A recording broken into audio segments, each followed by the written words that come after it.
من النار برحمتك يا أرحم الراحمين. السلام علیکم ورحمۃ اللہ وبرکاتہ. الحمدللہ آج ہمارا تیسرا پارہ ہے تلک الرسول. انشاءاللہ ہم شروع کرتے ہیں. السلام علیکم ورحمۃ اللہ وبرکاتہ. نحمدہ ونصلی علی رسولہ الکریم. اما بعد فاعوذ باللہ من الشیطان الرجیم. بسم اللہ الرحمن الرحیم. ربی اشرح لی صدری ویسر لی امری واحلل عقدۃ من لسانی یفقہوا قولی. میں اپنی پیاری پیاری بہنوں کو دورہ قرآن میں ویلکم کرتی ہوں. اہلاً و سہلاً مرحبا بکم. اللہ آپ لوگوں کو بہترین اجر عطا فرمائے. تو ہم اس محفل کی برکات کے بارے میں، علم کی اہمیت کے بارے میں حدیث دیکھتے ہیں اسکرین پہ. ابو درداء رضی اللہ عنہ نے کہا کہ میں نے رسول اللہ صلی اللہ علیہ وسلم سے کو فرماتے ہوئے سنا، جو شخص علم دین کی تلاش میں کسی راستے پر چلے تو اللہ تعالیٰ اس کے ذریعے اسے جنت کے راستے پر لگا دیتا ہے. بے شک فرشتے طالب علم کی خوشی کے لیے اپنے پر بچھا دیتے ہیں.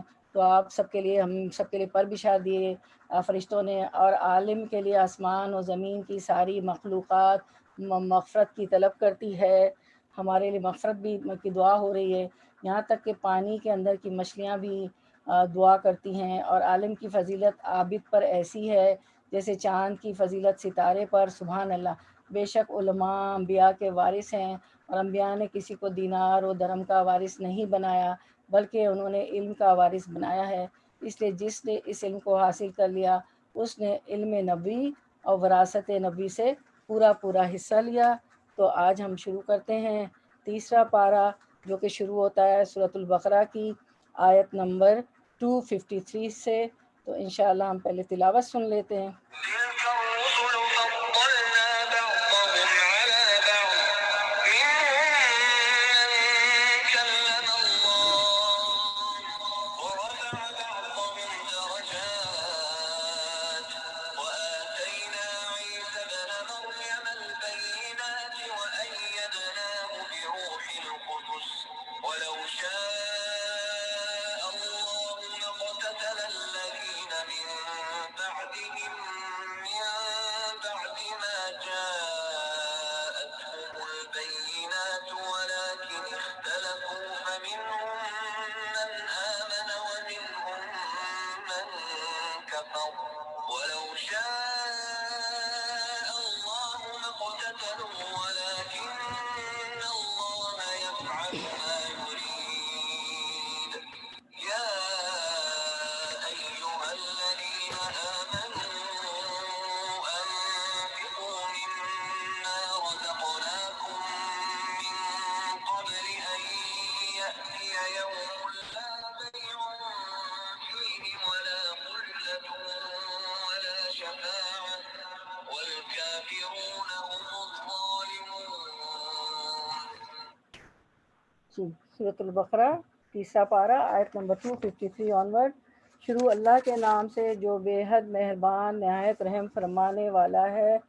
تلک الرسل فضلنا بعضهم علی بعض منهم من کلم اللہ ورفع بعضهم درجات. یہ رسول جو ہماری طرف سے انسانوں کی طرف مامور ہیں ہوئے، ہم نے ان کو ایک دوسرے سے بڑھ چڑھ کر مرتبے عطا کیے. ان میں کوئی ایسا تھا جن سے اللہ تعالیٰ ہم کلام ہوا، کسی کو اس نے دوسری حیثیتوں سے بلند درجے دیے. اور آخر میں اللہ نے عیسیٰ علیہ السلام ابن مریم کو روشن نشانیاں عطا کی اور روح پاک سے اس کی مدد کی. اور ہم دیکھتے ہیں نا کہ اللہ نے ایک کو دوسرے پہ فضیلت دی ہے، تو سارا نبیوں کا اللہ اس میں تھا اس آیت میں. اور پھر ہم دیکھتے ہیں کہ فرشتوں میں بھی جبریل علیہ السلام جو ہیں وہ تمام فرشتوں سے اوپر ہیں، اور جو ان کی شخصیت ان کے 600 پر ہیں الحمدللہ ماشاء اللہ. تو پھر ہم دیکھتے ہیں کہ عیسیٰ ابن مریم کی خصوصیت کیا تھی کہ ان کو روح القدس کے ساتھ مدد کی گئی تھی. اس کے بعد ہم دیکھتے ہیں کہ رسولوں کے بعد تو جو روشن نشانیاں دیکھ چکے تھے وہ جو ہے اب ساری اللہ تعالیٰ نے قرآن مجید میں بتا دی کہ کیا کیا ان لوگوں میں ایک رسول کو دوسرے رسول پہ کیسے فضیلت دی۔ موسیٰ علیہ السلام سے ان کو اللہ تعالیٰ نے کلیم اللہ کہا، ان سے ہم کلام ہوئے، اور جو ہے مریم علیہ السلام کو روح القدس سے مدد کی۔ عیسیٰ علیہ السلام جو ہے کوڑیوں کو شفا دے دیتے تھے، انہوں نے پنگوڑے میں جھولے میں بات کی۔ تو یہ سارے فضائل کے سب پیغمبروں کو ایک دوسرے پہ فضیلت دی۔ اگر اللہ چاہتا تو ممکن نہ تھا کہ ان رسولوں کے بعد جو لوگ روشن نشانیاں دیکھ چکے تھے وہ آپس میں لڑتے، مگر اللہ کی مشیت یہ نہ تھی کہ وہ لوگوں کو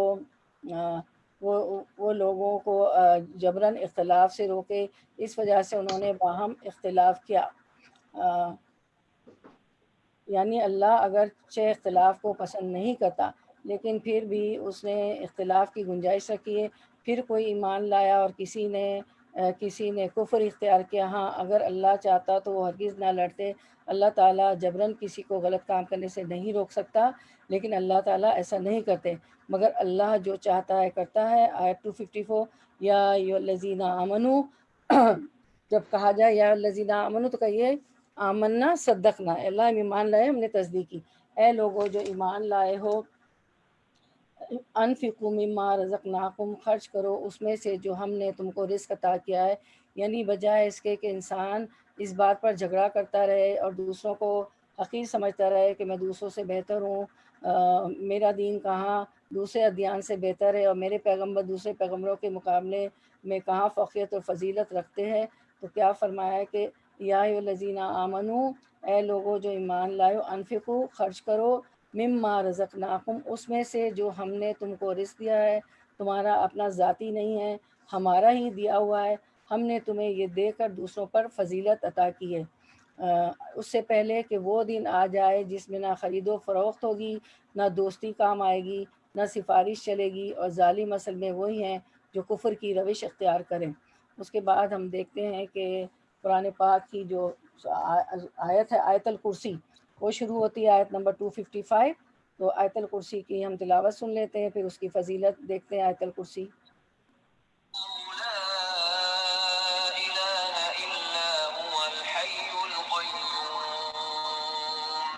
لا تأخذه سنة ولا نوم له ما في السماوات وما في الأرض من ذا الذي يشفع عنده إلا بإذنه يعلم ما بين أيديهم وما خلفهم ولا يحيطون بشيء من علمه إلا بما شاء وسع كرسيه السماوات والأرض ولا يئوده حفظهما وهو العلي العظيم۔ اللہ وہ زندہ اور جاوید ہستی ہے جو تمام کائنات کو سنبھالے ہوئے ہے، اس کے سوا کوئی الہ نہیں۔ وہ زندہ ہے، قائم رکھنے والا ہے۔ لا تأخذہ سنۃ ولا نوم، نہ وہ سوتا ہے نہ اسے اونگ آتی ہے۔ زمین اور آسمان میں جو کچھ ہے اسی کا ہے۔ کون ہے جو اس کی جناب میں اس کی اجازت کے بغیر سفارش کر سکے؟ جو کچھ بندوں کے سامنے ہے اسے بھی وہ جانتا ہے، اور جو کچھ اس سے اوجھل ہے اس سے بھی وہ واقف ہے، اور اس کی معلومات سے کوئی چیز ان کی گرفت ادراک میں نہیں آ سکتی، الا یہ کہ کسی چیز کا علم وہ خود ان کو دینا چاہے۔ اس کی کرسی زمین اور آسمان میں چھائی ہوئی ہے۔ کرسی کیا ہے؟ ابن عباس رضی اللہ عنہ کی روایت کے مطابق اللہ سبحانہ تعالیٰ کے قدم رکھنے کی جگہ ہے، اللہ کا فٹ سٹول ہے۔ وسیع کرسی السماوات والارض، اس کی کرسی زمین اور آسمان پر چھائی ہوئی ہے، اور ساتوں آسمان اور زمینیں کرسی کے مقابلے میں بس اتنے ہیں جیسے کہ وسیع میدان میں ایک چھوٹا رنگ ہو، چھلا، جو یعنی سارے آسمان اور زمینیں اس کی وسعتوں کا اندازہ ہم لگا نہیں سکتے کہ وہ اللہ سبحانہ تعالیٰ کی کرسی کے مقابلے میں کتنے ہیں۔ جیسے ایک بہت بڑے میدان میں، بہت بڑے صحرا میں ایک چھوٹا سا رنگ پڑا ہوا ہو اور دور سے نظر بھی نہ آئے، تو اس سے اندازہ ہوتا ہے کہ اللہ سبحانہ تعالیٰ کی عظمت کا، لا یعودہ حفظہما، اس کی نگہبانی اس کو تھکاتی نہیں ہے۔ وہو العلی العظیم، اور وہ بلند ہے، بہت بڑا ہے۔ اب ہم دیکھتے ہیں کہ اس کی کتنے الفاظ ہیں اس میں؟ اس آیت میں اللہ سبحانہ تعالیٰ کے 5 نام ہیں اور 25 صفات ہیں۔ آیت الکرسی، اس آیت الکرسی میں قرآن مجید کی سب سے عظیم آیت ہے، اسکرین پہ دیکھیں، جنت میں لے جانے والی آیت ہے۔ ہم نے ہر فرض نماز کے بعد آیت الکرسی ضرور پڑھنی ہے۔ جس نے فرض نماز کے بعد آیت الکرسی پڑھ لی اس کے لیے جنت واجب ہے۔ اس کے بعد ہم دیکھتے ہیں کہ آیت الکرسی آیت نمبر البقرہ 255 شیاطین سے محفوظ کرنے والی آیت ہے۔ آیت الکرسی میں اللہ کی 26 صفات کا ذکر ہے، یعنی یہ واحد آیت میں جس میں سب سے زیادہ اللہ کے اسماء و صفات کا ذکر ہے۔ 5 نام ہیں اور باقی ساری صفات ہیں۔ ہم سب کی زندگی اس بات کی دلیل ہے کہ ہمیں پیدا کرنے والا ہمارا پیدا کرنے والا جاگتا رہتا ہے اور ہماری حفاظت کرتے رہتا ہے۔ اونگ اور نیند تو ہماری کمزوریاں، اللہ تعالیٰ جو ہے وہ جاگتے رہتے ہیں، ہماری حفاظت کرتے رہتے ہیں۔ ابی بن کعب سے مروی ہے کہ نبی صلی اللہ علیہ وسلم نے ایک مرتبہ ان سے پوچھا کہ اللہ کی کتاب میں سب سے عظیم آیت کون سی ہے؟ تو انہوں نے کہا کہ اللہ اور اس کے رسول ہی بہتر جانتے ہیں۔ انہوں نے کہا کہ اللہ اور اس کے رسول ہی بہتر جانتے ہیں۔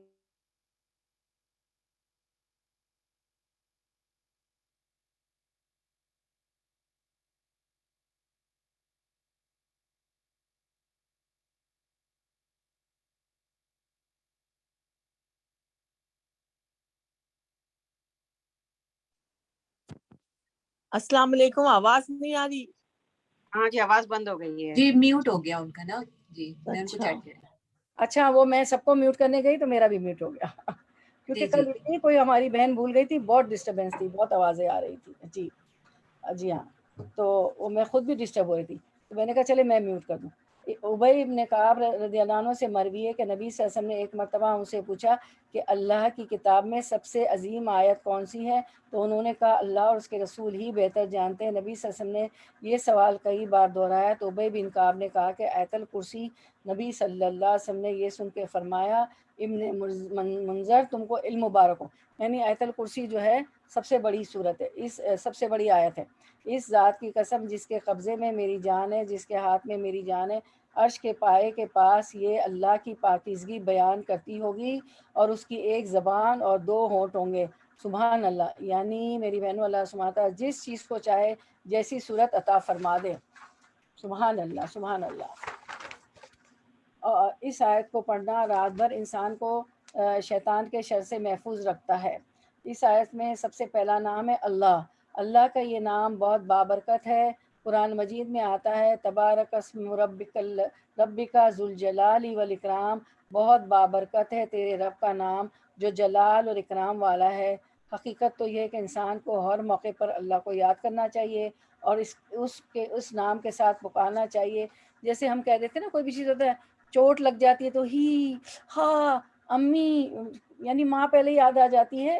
تو ایک جنگ میں بھی ایک اصحاب رسول کو جنگ میں زخم لگا تو انہوں نے بھی کچھ ایسی آواز نکالی تو اللہ کے رسول صلی اللہ علیہ وسلم نے فرمایا کہ اگر تم اللہ کا نام لیتے تو فرشتے سب تمہیں اوپر اٹھا لیتے۔ سبحان اللہ، سبحان اللہ۔ تو کبھی بھی کوئی تکلیف چوٹ لگے تو فوراً اللہ کا نام لینا چاہیے، ٹھیک ہے۔ اچھا، اس کے بعد ہم نے پڑھا تھا پچھلے درسوں میں کہ کپڑے پہنتے وقت بھی کیا کریں کہ اعوذ باللہ پڑھیں، بسم اللہ پڑھ کے پہنیں، کیونکہ ہم نے آیتوں میں پڑھا تھا کہ شیطان تمہیں وہاں سے دیکھتا ہے جہاں، اور شیطان اس کے قبیلے وہاں سے دیکھتے ہیں جہاں سے تم دیکھ نہیں سکتے ہو، ٹھیک ہے۔ تو کیا کرنا چاہیے؟ اللہ کا نام پڑھنا چاہیے۔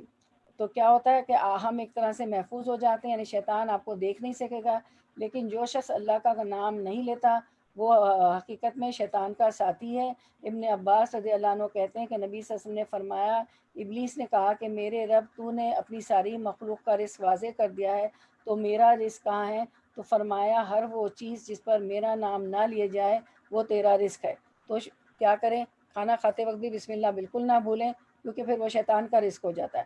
تو کچھ بھی اگر ہم کھاتے ہیں اور اس پر اللہ کا نام نہیں لیتے، اس وقت اللہ کو یاد نہیں کرتے، تو ایک طرح سے ہمیں نہیں ابلیس کو فائدہ دیتا ہے۔ اور رات کو سونے سے پہلے بھی آیت الکرسی پڑھ کے سویا کریں، وہ سب میری بہنیں کرتی ہیں، مجھے پتہ ہے۔ پھر اس کے بعد لا الہ الا ہوا، الہ کا ذکر کیا گیا ہے۔ لا الہ الا ہو جو ہے لا الہ الا اللہ افضل ترین ذکر ہے، یعنی آسمان و زمین اور ان کے درمیان ساری چیزوں کو ترازو کے ایک پلڑے میں رکھ دیا جائے اور دوسرے پلڑے میں لا الہ الا اللہ رکھ دیا جائے تو لا الہ الا اللہ کا پلڑا جھک جائے گا. تو اس سے ہم اندازہ لگا سکتے ہیں کہ لا الہ الا اللہ پڑھنا کتنا وزن رکھتا ہے. لا الہ الا اللہ پڑھنے ہی سے تو انسان جہنم سے بچ سکتے ہیں اور جنت میں جانے کا مستحق ہو سکتا ہے. کیونکہ اگر لا الہ الا اللہ کی ہمیں عادت ہوگی نا پڑھنے کی تو کیا ہوگا کہ مرتے وقت ہمیں جب سکرات کا وقت ہوگا تبھی بھی ہمارے منہ سے کلمہ شہادت جاری ہو جائے گا. اور جو کہ مرنے والا مر رہا ہو نا تو اس کو آپ فورس نہ کریں کہ کلمہ پڑھو، اس کو نہ کہیں، خود پڑھنا شروع کر دیں. کیونکہ اس وقت ایسی کیفیت اتنی تکلیف میں ہوتا ہے وہ نزا کی سکرات کی کہ بہت تکلیف ہوتی ہے. تو اسے کہنا نہیں چاہیے کیونکہ تو پڑھنا شروع کر دینا چاہیے تو پھر وہ بھی پڑھنے لگتا ہے. تو اس کلمے کی برکت سے وہ قیامت کے دن جہنم کی آگ سے محفوظ ہو جائے گا. اگر وہ کسی وجہ سے چلا بھی گیا دوزخ میں تو اسی کلمے کی برکت سے وہ باہر بھی آ جائے گا. لیکن جس نے یہ کلمہ نہیں پڑھا وہ ہمیشہ ہمیشہ کے لیے جہنم کی آگ کی نظر ہو جائے گا. پھر اس طرح اللہ سبحانہ تعالیٰ کی صفات الحی القیوم کا ذکر ہے، یہ بھی بہت زبردست صفات ہے اور ان میں اللہ سبحانہ تعالیٰ کا اسم اعظم ہے جس کو پڑھنے سے دعائیں قبول ہوتی ہیں. اس لیے ہم دیکھتے ہیں کہ جنگ بدر کے موقع پر جب حالات وقت بہت تنگ تھے تو نبی کریم صلی اللہ علیہ وسلم نے ان اسماء کو پکار کر دعا کی تھی. آپ سب نے فرمایا تھا جنگ بدر کے موقع پر یا حی یا قیوم برحمتک استغیث. اب ہم دیکھتے ہیں اسکرین پہ وہ مقبول دعاؤں میں سے ایک دعا ہے. حضرت انس رضی اللہ عنہ کہتے ہیں کہ میں نبی صلی اللہ علیہ وسلم کے ساتھ تھا کہ ایک آدمی نے دعا کی اور کہا اللہم انی اسألک بان لک الحمد لا الہ الا انت المنان بدیع السماوات والارض یا ذا الجلال والاکرام یا حی یا قیوم انی اسألک. اے اللہ میں تجھ سے سوال کرتا ہوں کیونکہ تمام تعریفیں تیرے لیے ہی ہیں، تیرے علاوہ کوئی معبود نہیں، نہایت احسان کرنے والا ہے، آسمانوں زمینوں کو بغیر نمونے کے پیدا کرنے والا ہے اور بڑے جلال اور عزت والا ہے. اے زندگی دینے والے یا حیو، اے قائم رکھنے والے یا قیوم، میں تجھ سے ہی سوال کرتا ہوں. ٹھیک ہے، تو یہ جو ہے آپ کے پاس وہ 11 دعائیں بھی ہیں مقبول دعائیں، ان میں سے ایک دعا ہے. اس کو مانگ کے جو دعا مانگی جاتی ہے وہ قبول ہوتی ہے. ٹھیک ہے، تو یہ ضرور پڑھا کریں، اس سے دعا قبول ہوتی ہے. اس کے بعد ہم دیکھتے ہیں کہ پھر اللہ تعالیٰ کرسی کا ذکر ہے. اللہ تعالیٰ کے فٹ اسٹول کا، اور قیامت کے دن جب لوگ جنت میں چلے جائیں گے تو جمعے کے دن اللہ تعالیٰ اعلیٰ علیین سے اپنی کرسی پر نازل فرمائیں گے. پھر اللہ تعالیٰ کرسی کو نور کے ممبروں سے گھیر دیں گے، یعنی کرسی کے ارد گرد نور کے ممبر ہوں گے. نبی آئیں گے یہاں تک کہ اس پر بیٹھ جائیں گے نور کے ممبروں پر. پھر اللہ تعالیٰ نور کے ممبروں کو سینوں سے پھر اللہ تعالیٰ نور کے ممبروں کو کرسیوں سے گھیریں گے. صدیق اور شہداء آئیں گے یہاں تک کہ وہ اس پر بیٹھ جائیں گے. اللہ تعالیٰ ہمیں بھی صدیق اور شہداء میں سے بنا دے اور ہم بھی وہاں بیٹھ جائیں، اللہ ہمیں نصیب کر دیجیے. پھر اللہ تعالیٰ آمین بولیے. پھر اللہ تعالیٰ اپنی کرسی پر چڑھیں گے، اس کے ساتھ شہداء صدیق بھی چڑھیں گے. اس لیے سچ بولیں، کیونکہ ایک آدمی سچ بولتا رہتا ہے اور اتنا سچ بولتا ہے کہ وہ صدیق میں لکھا جاتا ہے، صدیقین میں لکھا جاتا ہے. یعنی اللہ سبحانہ تعالیٰ قیامت کے دن اپنے بندوں سے جس طرح ملاقات کریں گے اس کا ذکر یہاں کیا گیا ہے. وَهُوَ الْعَلِيُّ الْعَظِيمُ، وہ بہت بلند ہے، بہت عظیم ہے. اور حقیقت یہ ہے کہ یہ سب آیت الکرسی کے متعلق ہم پڑھ رہے ہیں، تو بہت بلند ہے، بہت عظیم ہے. اور حقیقت یہ کہ اللہ سے بڑھی کوئی بھی چیز نہیں. اس لیے ہمیں اللہ کے ناموں کے ساتھ دعا مانگتے ہوئے خصوصاً تسبیح کرنی چاہیے. فَسَبِّحْ بِاسْمِ رَبِّكَ الْعَظِيمِ. تو نماز میں ہم کیا پڑھتے ہیں؟ سبحان ربی العظیم، سبحان ربی العظیم، سبحان ربی العظیم پڑھتے ہیں نا سجدے میں. اور اسی طرح صبح شام بھی 100 دفعہ یہ تسبیح ہم پڑھ سکتے ہیں سبحان ربی العظیم. ٹھیک ہے، سبحان ربی العظیم و بحمدہ. جو شخص صبح اور صبح کی طرح شام کو یہ 100 مرتبہ پڑھے گا اس کے برابر مخلوق میں کسی کا درجہ نہیں ہوگا. ٹھیک ہے، تو یہ ضرور پڑھیں، اس کو ضرور پڑھا کریں. اس کے بعد ہم دیکھتے ہیں آیت 256 دیکھتے ہیں انشاءاللہ. اچھا یہ بھی ہے کہ علم حاصل کرنے کے لیے حریص بن جائیں تو ہمیں ساری باتیں پتہ چل جاتی کہ کس وقت کیا پڑھنا ہے.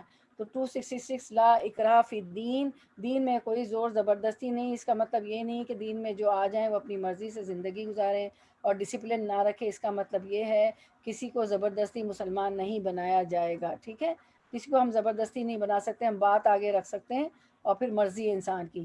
تو آپ اللہ تعالیٰ نے آپ وسلم کو بھی فرمایا وما علیکا الا البلاغ، آپ کے ذمے سے پہنچا دینا، ہدایت دینا تو اللہ کا کام ہے. صحیح بات غلط سے چھانٹ کر الگ رکھ دی گئی. جو کوئی طاغوت کا انکار کر کے اللہ پر ایمان لے آیا، اس نے ایک ایسا مضبوط سہارا تھام لیا جو کبھی ٹوٹنے والا نہیں. اللہ جس نے اس کا سہارا لیا ہے سب کچھ سننے اور جاننے والا ہے. جو لوگ ایمان لاتے ہیں ان کا حامی و مددگار اللہ ہے، اور وہ ان کو تاریکیوں سے روشنیوں کی طرف نکال لاتا ہے. اور جس کا دوست جس کا دوست اللہ ہے تو کیا کرنا چاہیے؟ دنیا کے دوست چھوڑ دیں اور اس کا دوست بن جائیں. تو اللہ تو کون ہے؟ وہ اللہ ہے. اور جس کا دوست اللہ ہے تو اس کے ساتھ بھلائی کرتا ہے.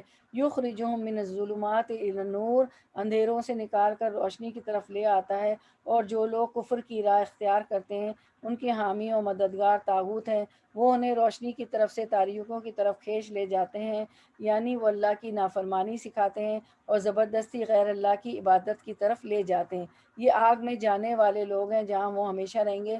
طاغوت کیا ہے؟ اللہ کے سوا جو بھی ہے وہ طاغوت ہے. جس کی بھی ہم پوجا کرتے ہیں وہ طاغوت ہے. الم تری الی الذی حاج ابراہیم فی ربہ، یہاں یہی بات جو پیچھے کی گئی ہے کہ اب اس کی مثالوں سے سمجھایا جائے گا کہ اللہ سبحانہ تعالیٰ اپنے دوستوں کو کس طرح ہدایت کی طرف، نور کی طرف، روشنی کی طرف لے آتے ہیں، ان کے لیے خیر اور بھلائی لکھ دیتے ہیں. فرمایا کہ تم نے اس شخص کا حال پر غور نہیں کیا جس نے ابراہیم علیہ السلام سے جھگڑا کیا تھا. اور ابراہیم علیہ السلام اللہ کے دوست، اللہ نے ان کو اپنا دوست کہا، ابراہیم خلیل اللہ. اور یہ مثال یہاں پرفیکٹ فٹ آتی ہے کہ اللہ تعالیٰ جن کا دوست ہوتا ہے پھر ان کو کس طرح وہ مدد دیتا ہے. کہا جاتا ہے کہ ابراہیم علیہ السلام کا عراق کے بادشاہ نمرود کے ساتھ ایک جھگڑا ہوا. اس قال ابراہیم ربی الذی یحیی و یمیت، اس بنا پہ کہ اس شخص کو اللہ نے حکومت دے رکھی تھی. جب ابراہیم علیہ السلام نے کہا کہ میرا رب وہ ہے جس کے اختیار میں زندگی اور موت ہے، تو اس نے جواب دیا کہ زندگی اور موت میرے اختیار میں ہے، میں زندہ کرتا ہوں، میں موت دیتا ہوں. ابراہیم علیہ السلام نے کہا کہ اچھا، اللہ سورج کو مشرق سے نکالتا ہے، تم اسے ذرا مغرب سے نکال لاؤ. یہ سن کر منکرین حق ششدر رہ گیا، اور اللہ ظالموں کو راہ راست نہیں دکھاتا. کہ وہ بالکل نمرود جو ہے ابراہیم علیہ السلام کا جواب سن کے بہت حیران ہو گیا. پھر ہم دیکھتے ہیں آیت 259 میں او کالذی مر علیہ، یا پھر مثال کے طور پر اس شخص کو دیکھو جس کا گزر ایک بستی پہ ہوا، اور جو اپنی چھتوں پر اوندھی پڑی ہوئی تھی. اس نے کہا کہ آبادی جو ہلاک ہو چکی ہے. اب یہ جو ایک شخص ہے، وہ شخص کون ہے؟ وہ مختلف اقوال ہے. زیادہ تر مفسرین کہتے ہیں جو مشہور ہے حضرت عزیر کا نام لیا گیا کہ حضرت عزیر تھے وہ شخص. تو انہوں نے کہا کہ اے اللہ دوبارہ کیسے زندہ بخشے گا؟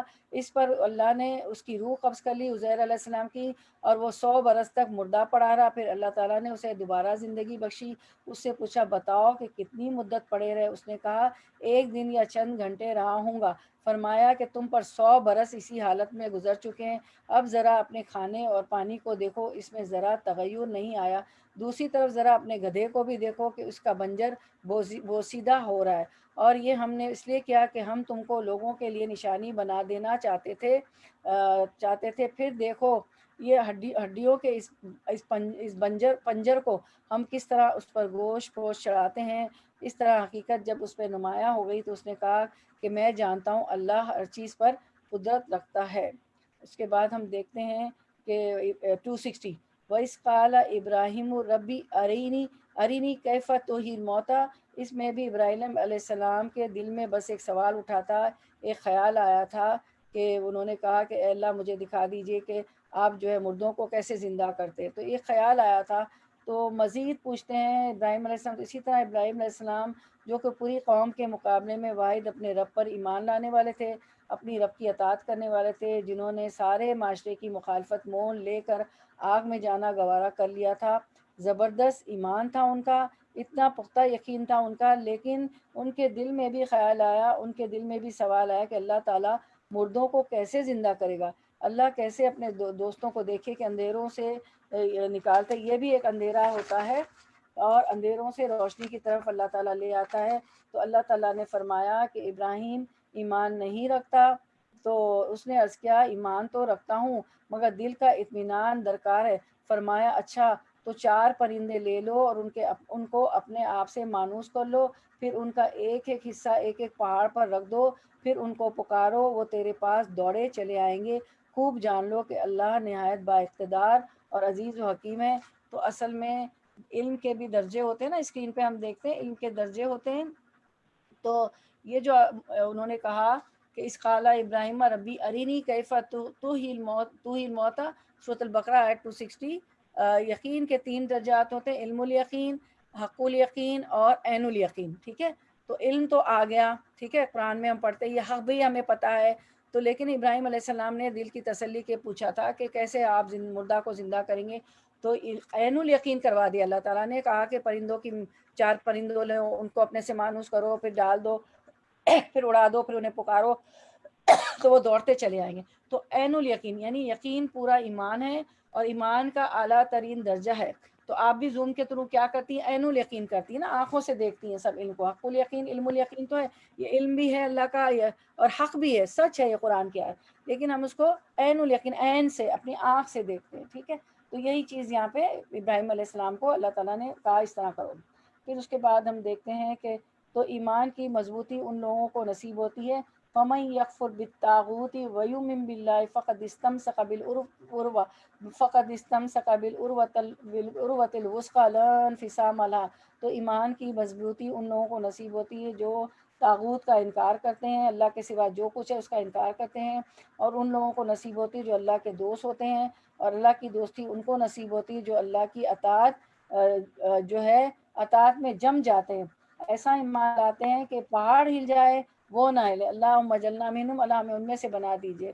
مثل الذین ينفقون اموالهم فی سبیل اللہ، وہ لوگ اللہ کے راستے میں اپنا مال خرچ کرتے ہیں، اللہ کے راہ میں وہ اللہ کے راہ میں مال خرچ کرتے ہیں۔ تو اللہ تعالیٰ کیا کرتے ہیں، جو اخلاص کے ساتھ اللہ کی راہ میں اگر مال خرچ کرے تو اس کا فائدہ دنیا میں ہوتا ہے اور آخرت میں بھی ہوتا ہے، وہ ہمیشہ ہمیشہ کے لیے۔ اس کی مثال اللہ نے ایسے دی ہے جیسے ایک دانہ بویا جائے، 1 سنگل سیڈ، اس سے 7 بالیں نکلے، ہر بال میں 100 دانے ہو، اس طرح اللہ جس کے عمل کو چاہتا ہے بڑھا دیتا ہے، وہ فراخ دست بھی ہے اور علیم بھی ہے۔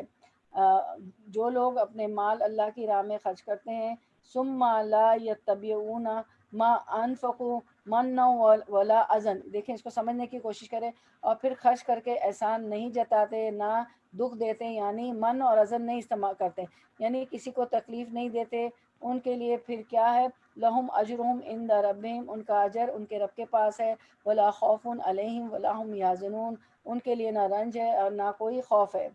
قول معروف ومغفرۃ خیر من صدقۃ یتبعہ اذی، ایک میٹھا بول اور ذرا سی بات پر چشم پوشی اس خیرات سے بہتر ہے جس کے پیچھے دکھ ہو، جس کے پیچھے دور ہو۔ واللہ غنی حلیم، اللہ بے نیاز ہے، بردباری اس کی صفت ہے۔ یا ایھا الذین آمنوا لا تبطلوا صدقاتکم بالمن والاذی، تو یہاں اللہ تعالیٰ بتاتے ہیں اے ایمان والو، اپنے صدقات کو احسان جتا کر اور دکھ دے کر اس شخصی طرح خاک میں نہ ملا دو جو اپنا مال محض صرف لوگوں کو دکھانے کے لیے خرچ کرتے ہیں اور اللہ پر ایمان نہیں رکھتے اور نہ آخرت پر۔ ان کی خرچ کی مثال ایسے ہے جیسے ایک چٹان تھی جس پر مٹی کی تہ جمی ہوئی تھی، اس پر زور کا میں بارش برسا تو وہ ساری مٹی بہہ گئی، صرف چٹان کی چٹان رہ گئی۔ لا یقدرون علی شیء مما کسبوا، ایسے لوگ اپنے نزدیک خیرات کر کے جو نیکی کماتے اس سے کچھ بھی ان کے ہاتھ نہیں آتا، اور کافروں کو سیدھی راہ دکھانا اللہ کا طریقہ نہیں، اللہ ہدایت نہیں دیتا۔ اور یہاں کافر کن کو کہا گیا؟ جو دکھاوے اور ریاکاری کے لیے مال خرچ کرتے ہیں۔ تو اللہ کی خاطر جہاں مال خرچ کرنے کا بہت اجر ہے، وہاں 3 چیزیں سے بچنا چاہیے، کیونکہ یہ 3 چیزیں میری بہنوں انسان کے سارے عمل کو ضائع کر دیتی ہیں۔ وہ کون کون سی؟ نمبر 1 من، ٹھیک ہے، نمبر 1 ہوتا ہے من، نمبر 2 من ہوتا ہے احسان جتانا، ٹھیک ہے، نمبر 2 اذن یا اذا یعنی کہ دکھ دینا، ٹھیک ہے، اور نمبر 3 ہے ریا یعنی دکھاوا کرنا۔ تو کیا ہوتا ہے، کسی کو مال دے کے احسان جتانا کہ میں نے تمہیں دیا، میں نے تمہیں دیا، میں نے تمہیں دیا نا، وہ نہیں کرنا چاہیے، وہ آدمی بڑا اس کو دکھ ہوتا ہے۔ تو احسان نہیں جاتا، احسان جتانے سے اس کو تکلیف ہوتی ہے، حزن ہو جاتا ہے، اور پھر ریا دکھاوا کہ میں اس کو دیتی ہوں، میں دیتی ہوں تو اس کا پورا ہوتا ہے ورنہ تو اس کا خرچہ ہی نہیں چلے وغیرہ، اس طرح ریا دکھاوا فخر. تو یہ 3 ایلیمنٹس اس سے نکلیں گے تو ایک دانہ 700 دانے بنیں گے، 1 روپیہ 700 روپے کے برابر ہو جائے گا، $1 $700 ہو جائیں گے. ٹھیک ہے، تو ہمیں کیا کرنا ہے، احسان نہیں جتانا دے کے، اور دکھ اور تکلیف نہیں دینی، اور شو آف نہیں کرنا، ریا دکھاوا نہیں کرنا، بس اللہ سے اجر چاہیے، چیزیں نہیں کرنا چاہیے. بخلاف اس کے جو لوگ اپنے مال محض اللہ کے رضا جوئی کے لیے، اللہ کی رضا جوئی کے لیے دل کے پورے ثبات اور قرار کے ساتھ خرچ کرتے ہیں، ان کی خرچ کی مثال ایسی ہے جیسے ایک بلند سطح پر ایک باغ ہو، اگر زور کی بارش ہو جائے تو دگنا پھل لائے، اگر زور کی بارش نہ بھی ہو تو ایک ہلکی پھوار ہی اس کے لیے کافی ہو جائے. تم جو کچھ کرتے ہو سب اللہ کی نظر میں ہے. اس سے پتہ چلتا ہے جو کام اللہ کو راضی کرنے کے لیے کیا جاتا ہے اور جو کام دل کے پورے یقین کے ساتھ کیا جاتا ہے، شک کے ساتھ نہیں کیا جاتا، تو اس کا فائدہ ہوگا، اس کا فائدہ ہوتا ہے اور وہ قبول بھی ہوگا. ٹھیک ہے، تو اللہ کی رضا کے ساتھ کرنا چاہیے. ابو مسعود رضی اللہ عنہ کہتے ہیں کہ ایک آدمی نے، حدیث مبارکہ ہے، اللہ کے راستے میں اونٹنی صدقہ دی جس کی ناک میں نکیل بھی پڑی ہوئی تھی. نبی صلی اللہ علیہ وسلم نے فرمایا کہ قیامت کے دن یہ 700 اونٹنیاں لے کر آئے گا جن کی ناک میں نکیل پڑی ہوئی ہوگی، یعنی اللہ تعالیٰ ایک اونٹنی کو 700 کے برابر کر دیں گے، 700 گنا عطا فرمائے گا، اور اللہ تعالیٰ جس کے لیے جتنا چاہے زیادہ بڑھا دے. حضرت اسماء رضی اللہ عنہ کہتی ہیں کہ ایک مرتبہ نبی صلی اللہ علیہ وسلم میرے پاس سے گزرے، میں اس وقت کچھ گن رہی تھی یعنی کاؤنٹنگ کر رہی تھی اور ناپ بھی کر رہی تھی. آپ صلی اللہ علیہ وسلم نے فرمایا کہ اے اسماء، گن گن کر نہ رکھا کرو ورنہ اللہ بھی تم کو گن گن کر دے گا. وہ کہتی ہیں کہ رسول اللہ صلی اللہ علیہ وسلم کے ارشاد کے بعد میں نے اپنے پاس آنے اور جانے والی کسی چیز کو بھی گنا نہیں، کاؤنٹ نہیں کیا، اور جب بھی میرے پاس اللہ کا کوئی رزق ختم ہوا اللہ نے اس کا بہترین نعم البدل عطا کر دیا. تو یعنی گویا دوسرے لفظوں میں کبھی بھی ختم نہیں ہوا. تو یہ ہے وہ برکت جو انسان اللہ کی رضا کے لیے، کیونکہ اللہ کے ساتھ حساب ہے، اس کے فرشتے گن رہے ہیں، تو ہم کیوں گننے میں اپنا وقت لگائیں، ہمارا کام یہ دوسرے بھی کر سکتے ہیں. رسول اللہ صلی اللہ علیہ وسلم نے فرمایا اللہ تعالیٰ اپنے بندوں کو نفع پہنچانے کے لیے کچھ لوگوں کو بطور خاص نعمتیں عطا کرتے ہیں. غور سے سنیے حدیث، جو یہ تلک رسول فضلنا بعضهم علی بعض ہے نا، آج کا پارے کی ابتدا، کچھ لوگوں کے مقابلے میں زیادہ ذہانتیں دے دیتے ہیں، لکھنے کی قوتیں دے دیتے ہیں، لوگوں کو اچھی طرح سکھانے کی قوت دے دیتا ہے، اللہ تعالیٰ مال دے دیتے ہیں، اچھا مشورہ دینے کی صلاحیت دے دیتے ہیں، یا کوئی بھی نعمت اللہ تعالیٰ بندے کو عطا کر دیتے ہیں، تو اللہ تعالیٰ اس بندے کے ذریعے کیا کرتے ہیں، باقی بندوں کو فائدہ پہنچاتے ہیں. اور اس بندے کو کس نے دیا ہے، اللہ تعالیٰ نے دیا ہوتا ہے. تو اللہ تعالیٰ فرماتے ہیں کہ اگر وہ خرچ کرتا ہے، اوروں کو دیتا ہے، تو اس کے انعامات برقرار رہتے ہیں، اس کی نعمتیں برقرار رہتی ہیں، نعمت محفوظ رہتی ہے. اگر وہ رک جائے اور کسی کو نہ دے تو اللہ تعالیٰ اسے لے کر دوسروں کو دے دیتے ہیں. تو اگر اللہ نے مال دیا ہے تو اس کو خرچ کرے، اس کو ہمیں خرچ کرنا چاہیے. ٹھیک ہے، اور یہ نہیں فکر کرنا چاہیے کہ اللہ نہیں دے گا، ختم ہو جائے. جس نے پہلے دیا اس کے پاس اللہ تعالیٰ ہمیشہ دے گا، جو پہلے دیا اب بھی دے گا. ٹھیک ہے، پھر وثبتنا من انفسہم، اور ویسے بھی دینا شکر گزاری کی علامت ہے. لئن شکرتم لازیدنکم، اگر تم نے شکر کیا تو میں اور زیادہ دوں گا. آیت 266. کیا تم میں سے کوئی ایک یہ چاہتا ہے کہ ان یکون لہ جنت، کہ اس کا ایک باغ ہو، من نخیل و عناب، کھجوروں اور انگوروں کا، تجری من تحت الانہار، ان کے نیچے نہریں بہتی ہوں، لہو فیہا من کل ثمرات، اور اس میں ہر طرح کے پھل ہو، یعنی ہر قسم کے پھلوں سے لدا ہوا ہو، وآصابہ الکبر، اور جس وقت یہ باغ بالکل تیار ہو جائے تو اس وقت کو بڑھاپا آ جائے، وَلَهُ ذُرِّيَّةٌ ضُعَفَاء، اور اس کی اولاد بھی کمزور ہو، خود بوڑھا ہو اور اس کی اولاد کمسن ہو، تو یکایک فَأَصَابَهَا إِعْصَارٌ فِيهِ نَارٌ فَاحْتَرَقَتْ، کہ ایک تیز بگولے کی زد میں آ کر جھلس جائے، سارا کے سارا باغ جل جائے. كَذَلِكَ يُبَيِّنُ اللَّهُ لَكُمْ آيَاتِهِ لَعَلَّكُمْ تَشْكُرُونَ، اسی طرح اللہ اپنی آیات بیان کرتا ہے تاکہ تم غور و فکر کرو. یا ایھا الذین آمنوا انفقوا من طیبات ما کسبتم، اے لوگو جو ایمان لائے ہو، جو مال تم نے کمائے ہیں اور جو کچھ زمین سے ہم نے تمہارے لیے نکالا ہے اس میں سے بہتر اس حصہ راہ خدا میں خرچ کرو. ایسا نہ ہو کہ اس کی راہ میں بری سی بری چیز بری سے بری چھانٹنے کی کوشش کرو۔ یعنی ایک اصول دکھا دیا گیا کہ جب تم دیتے ہو تو اللہ کو دے رہے ہوتے ہو، بندوں کو نہیں دے رہے ہوتے ہو تو اللہ کو دیتے ہو۔ شرماؤ، خراب چیزیں مت دو، حالانکہ وہی چیز اگر کوئی تم کو دے تو تم اسے ہرگز لینا گوارا نہ کرو، الا یہ کہ اس کو قبول کرنے میں تم اغماس برت جاؤ۔ تمہیں جان لینا چاہیے کہ اللہ بے نیاز ہے اور بہترین صفات سے متصف کرتا ہے۔ بعض دفعہ یہ ہوتا ہے کہ پتیلیا دیا تو شیشے کا ڈھکن ہے تو نہیں دیا، قمیض دی تو اچھے اچھے بٹن نکال لیے، لیس نکال لی۔ کسی کو اتنا تو دے کہ پورا تو دے، اس کو 3 کپڑے تو دے، ساتھ میں اس کا ٹراؤزر بھی، پینٹ وہ بھی، اور اسکارف بھی، دوپٹہ بھی پورا دیں۔ دوپٹے کی اچھی لیس ہے وہ نکال دو، میں نے بڑی محنت کی ہے، بازاروں میں کھڑی ہوئی ہوں، ٹیلروں سے کام کروایا، نہیں، اچھی چیز دیں، کیونکہ انسان کو نہیں دے رہے ہوتے، اللہ کو دے رہے ہوتے ہیں۔ 268 یوتی الحکمت من تشاء، یہ آیت مجھے بہت پسند۔ ومن یوت الحکمت فقد اوتی خیرا کثیرا۔ اچھا، شیطان تمہیں مفلسی سے ڈراتا ہے اور شرمناک طریقے کی ترغیب دیتا ہے، مگر اللہ تمہیں اپنی بخشش اور فضل کی امید دلاتا ہے۔ اللہ بڑا فراغ دست ہے، جس کو چاہتا ہے حکمت عطا کرتا ہے، جس کو حکمت ملی اسے حقیقت میں بڑی دولت مل گئی۔ ان باتوں سے صرف وہی لوگ سبق لیتے ہیں جو دانشمند۔ اللہ ہمیں بھی حکمت کی دولت عطا فرما دیجیے۔ حقیقت یہ ہے کہ صرف 2 لوگوں پر ہی رشک کیا جا سکتا ہے، اور ایک ان میں سے وہ ہے جس کو اللہ نے حکمت اور علم عطا کیا ہو کہ جس کے ساتھ وہ فیصلے کرتا ہے، دوسروں کو بھی فیض پہنچاتا ہے، اور دوسرا جس کو اللہ نے مال دیا وہ دن رات دائیں بائیں آگے پیچھے اس میں سے خرچ کرتا رہتا ہے، اپنے دائیں ہاتھ سے دیتا ہے تو بائیں ہاتھ کو بھی پتہ نہیں چلتا۔ اب ہم حکمت کو جانتے ہیں کہ حکمت کی بات کی گئی نا، کہ جسے حکمت عطا کرتا ہے تو اس کو تو حقیقت میں بڑی دولت مل گئی۔ تو حکمت کیا ہے؟ حکمت سے مراد، ابن عباس کہتے ہیں کہ اس سے مراد قرآن میں سمجھ بوجھ ہے۔ ٹھیک ہے، ماشاءاللہ آپ کو عربک سمجھ میں آنے لگی، قرآن سمجھتے ہیں، ورڈ ٹو ورڈ ٹرانسلیشن کرتے ہیں، ہفتے میں 4 دن پڑھتے ہیں، اس کا اور پھر دین کا علم، نبوت بھی اس سے مراد لی گئی ہے، اور حکمت حدیث کو بھی حکمت کہتے ہیں، اللہ کی اچھا، پھر یہ کہ درست بات دوسروں تک پہنچانا، عقل سمجھ رکھنا، اور عقل سمجھ ہو، اور کیا ہے، دین دنیا کی اصلاح کرے انسان، رائٹ ٹائم پر رائٹ ڈیسیشن لے، تو یہ حکمت ہے۔ ٹھیک ہے، اس کے بعد ہم دیکھتے ہیں، اور تم نے جو کچھ بھی خرچ کیا ہو اور جو نظر بھی مانی ہو، اللہ کو اس کا علم ہے، ظالموں کا کوئی مددگار نہیں۔ اپنے صدقات اعلانیہ دو تو یہ بھی اچھا۔ 271 اپنے صدقات اعلانیہ دو تو بھی اچھا ہے، لیکن اگر چھپا کر حاجت مندوں کو دو تو یہ تمہارے حق میں زیادہ بہتر ہے۔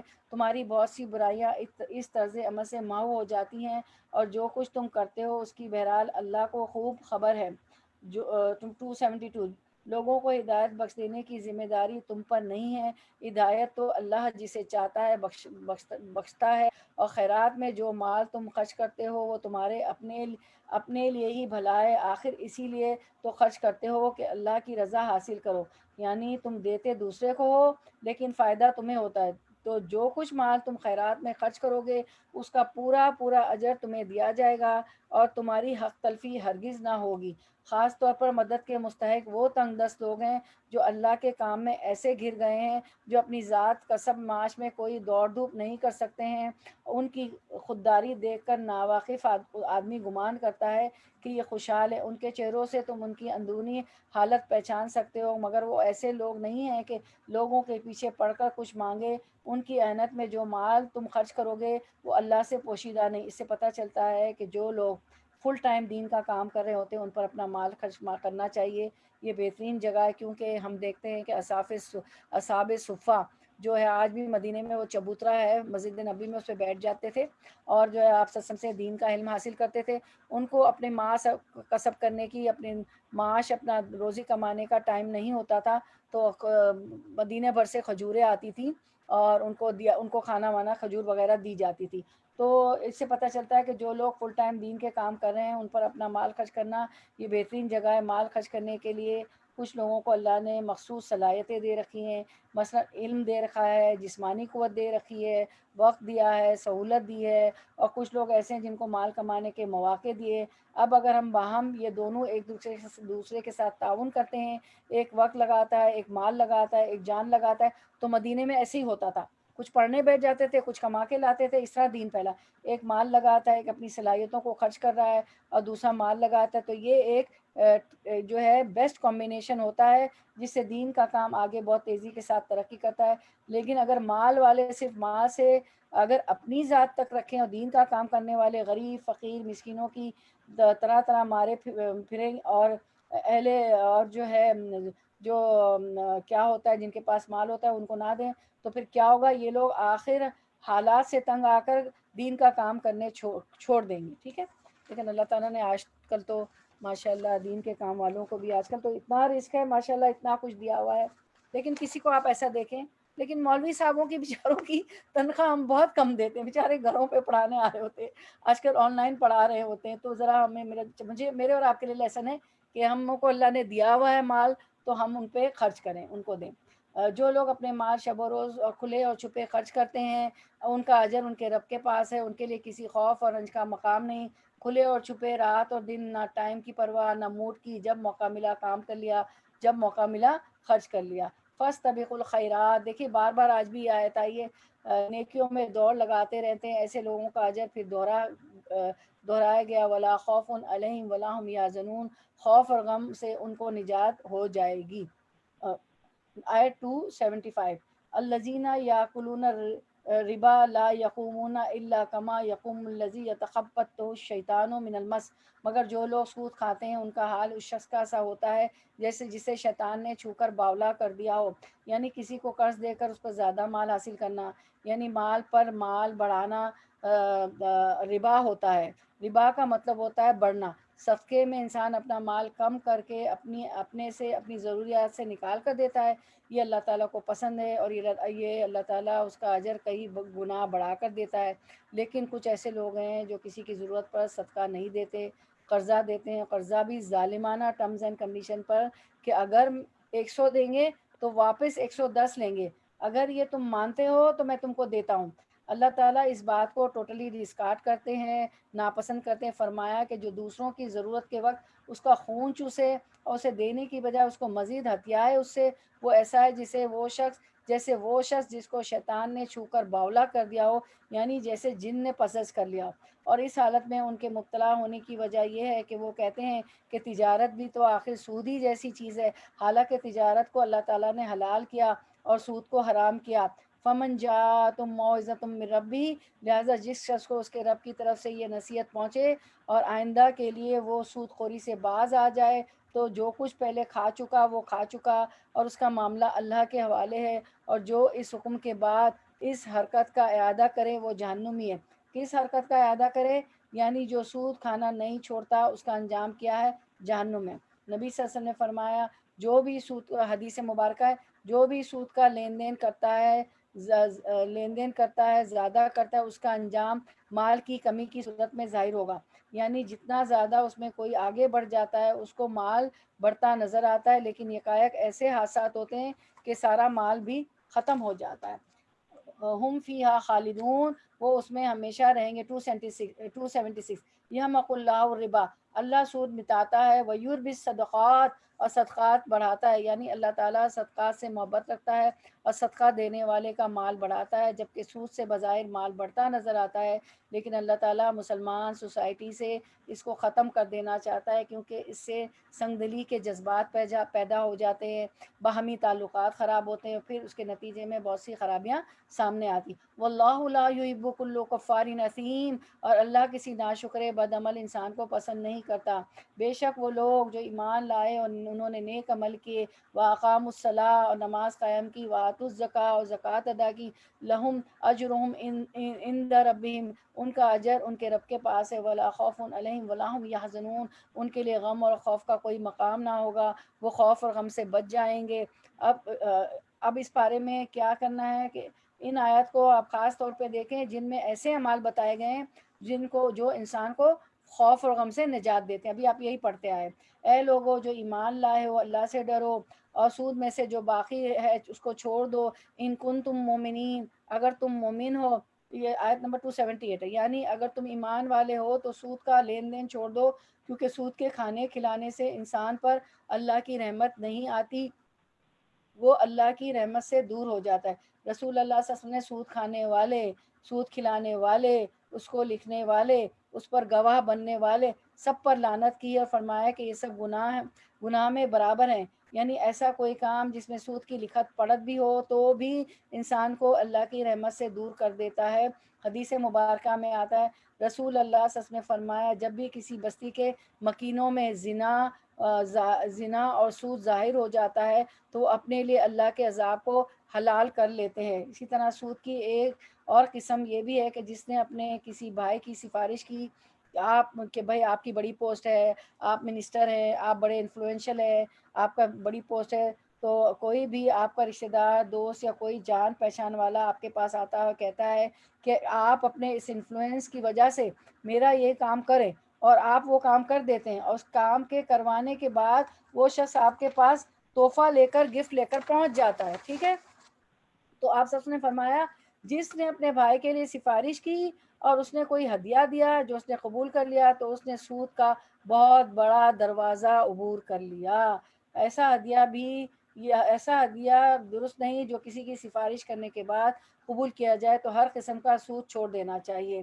فَإِن لَمْ تَفْعَلُوا، پھر اگر تم ایسا نہیں کرو گے 279، تو آگاہ ہو جاؤ کہ اللہ اور اس کے رسول کی طرف سے تمہارے خلاف اعلان جنگ ہے. اللہ اور اس کے رسول کی طرف سے اعلان جنگ ہے کہ آ جاؤ پھر اللہ اور رسول سے مقابلے پر.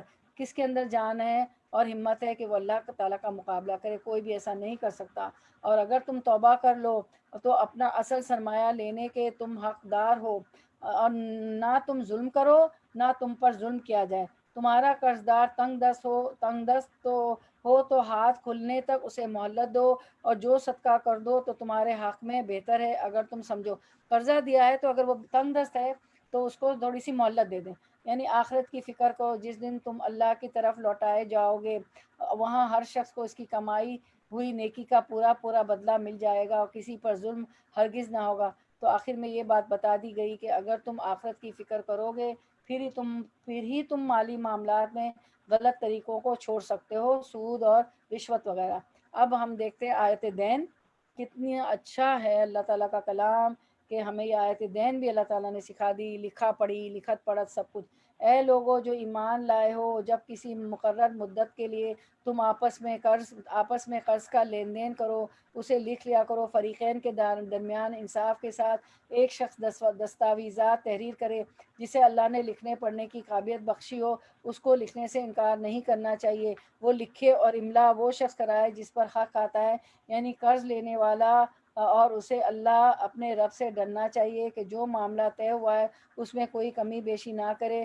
لیکن اگر قرض لینے والا خود نادان یا ضعیف ہو یا املا نہ کرا سکتا ہو، یعنی ڈکٹیشن، تو اس کا ولی انصاف کے ساتھ املا کرائے. دیکھیں اگر لکھنا نہیں آتا ہے تو ڈکٹیشن کرے گا. ایک دفعہ میں نے اپنی بہن کو کہیں ٹریولنگ میں جا رہی تھی، اپنا گولڈ دیا سارا، تو وہ لکھنے لگی. جب تک میں بہت سالوں پہلے کی بات کر رہی ہوں کہ مجھے علم نہیں تھا اتنا، میرے پاس علم نہیں تھا. تو وہ جو ہے مجھے اتنا برا لگا، میں نے کہا سگی بہن ہے لکھ رہی ہے.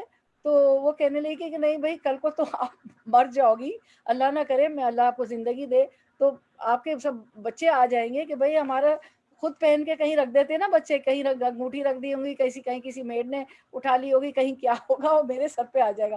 تو دیکھیے لکھنا بہت اچھا رہتا ہے، اللہ نے حکم دیا. کبھی کوئی برا مان رہا ہو تو کہیں نہیں، اس کو کہیے آیت دین دیکھیں آپ، آیت نمبر 282، اللہ کا حکم ہے میں لکھوں گی. لیکن اگر قرض لینے والا اگر خود نادان یا ضعیف ہو، املا نہ کرا سکتا ہو، تو اس کا ولی انصاف کے ساتھ املا کرائے. پھر اپنے مردوں میں سے اپنے 2 آدمیوں کی اس پر گواہی کر لو، اور اگر 2 مرد نہ ہو تو 1 مرد اور 2 عورتیں ہوں، تاکہ ایک بھول جائے تو دوسری اس کو یاد دلائے. وجہ بھی بتا دی گئی کہ وہ کیوں. وہ گواہ ایسے لوگوں میں سے ہونے چاہیے جن کی گواہی تمہارے درمیان مقبول ہو، یعنی جن کی گواہیوں کو ایکسیپٹ کیا جائے، یعنی ناسمجھ قسم کے لوگ نہ ہوں. گواہوں کو جب گواہ بننے کے لیے کہا جائے تو انہیں انکار نہیں کرنا چاہیے. معاملہ خواہ چھوٹا ہو یا بڑا، میعاد کی تعین کے ساتھ اس کی دستاویز یعنی ڈاکیومنٹس لکھوانے میں تساہل نہ کرے، سستی نہ کریں. اللہ کے نزدیک یہ طریقہ تمہارے لیے زیادہ مبنی بر انصاف ہے، اس سے شہادت قائم ہونے میں زیادہ سہولت ہوتی ہے، اور تمہارے شکوک و شبہات کا مبتلا ہونے کا امکان کم رہ جاتا ہے۔ ہاں جو تجارتی لین دین دست بدست تم لوگ آپس میں کرتے ہو، یعنی کیش پیمنٹ وغیرہ تم اسی وقت لین دین کر لیتے ہو، اگر اس کو نہ لکھا جائے تو اس میں کوئی حرج نہیں، مگر تجارتی معاملے طے کرتے وقت گواہ کر لیا کرو، یعنی جب کانٹریکٹس لکھے جائیں تو گواہ بنائے جائیں۔ کاتب اور گواہ کو ستایا نہ جائے، ایسا کرو گے تو گناہ کا ارتکاب کرو گے کہ اللہ کے غضب سے بچو، وہ تم کو صحیح طریقے عمل کی تعلیم دیتا ہے، اسے ہر چیز کا علم ہے۔ 283 اگر تم سفر کی حالت میں ہو، دستاویزات ڈاکیومنٹس لکھنے کے لیے کوئی کاتب کو لکھنے والا نہ ملے تو رہن بالقبض پر معاملہ کرو، یعنی رہن بالقبض ہوتا ہے چیز گروی رکھ لو، اور اگر تم میں سے کوئی شخص دوسرے پر بھروسہ کر کے اس کے ساتھ کوئی معاملہ کرے تو جس پر بھروسہ کیا گیا ہے تو اسے چاہیے کہ امانت ادا کرے اور اللہ اپنے رب سے ڈرے، اور شہادت ہرگز نہ چھپاؤ، جو گواہی چھپاتا ہے اس کا دل گناہ میں آلود ہے اور اللہ تمہارے مال سے بے خبر نہیں۔ للہ ما فی السماوات و ما فی الارض، یہ بڑی اہم آیت ہے، یہ عرش کے خزانوں سے دی گئی اللہ تعالیٰ آپ صلی اللہ علیہ وسلم کو اللہ تعالیٰ نے، تو یہ ہم پڑھتے ہیں آخری آیت ماشاءاللہ الحمدللہ روز آتے تھے، تو اللہ تعالیٰ ہماری سورۃ البقرہ کے اینڈ پہ ہم پہنچ گئے الحمدللہ، وما توفیقی الا باللہ، اللہ کی توفیق سے ہی ہم لوگ پہنچے ہیں ماشاءاللہ سبحان اللہ۔ تو ہم اس کو چلے میں اب پڑھتی ہوں۔ اچھا، للہ ما فی السماوات و ما فی الارض، آسمانوں اور زمین میں جو کچھ ہے سب اللہ کا ہے، تم اپنے دل کی باتیں خواہ ظاہر کرو یا چھپاؤ، اللہ ان کا حساب بہرحال تم سے لے لے گا۔ دنیا کے خیالات بعض اوقات انسان کو ایسے وسوسے آتے ہیں کہ انسان لاکھ چاہتا ہے کہ میرا پیچھا چھوڑ دے لیکن پیچھا نہیں چھوڑتے، تو اللہ سبحانہ تعالیٰ نے ان وسوسوں کو جب تک زبان سے نہ نکالا جائے معاف فرما دیا۔ صحابہ کرام پر یہ بات بہت گراں گزری تھی کہ ہمارے دل کے خیالات پر بھی ہماری پکڑ اور بوجھ ہوگی، تو بعد میں وضاحت کر دی گئی کہ سارے خیالات پر نہیں، فَيَغْفِرُ لِمَن يَشَاءُ وَيُعَذِّبُ مَن يَشَاءُ، وہ جس کو چاہتا ہے بخش دیتا ہے اور جس کو چاہتا ہے عذاب دیتا ہے، یا جس کو چاہے گا بخش دے گا اور جسے چاہے گا عذاب دے گا۔ واللہ علی کل شیء قدیر، اور اللہ ہر چیز پر قدرت رکھنے والا۔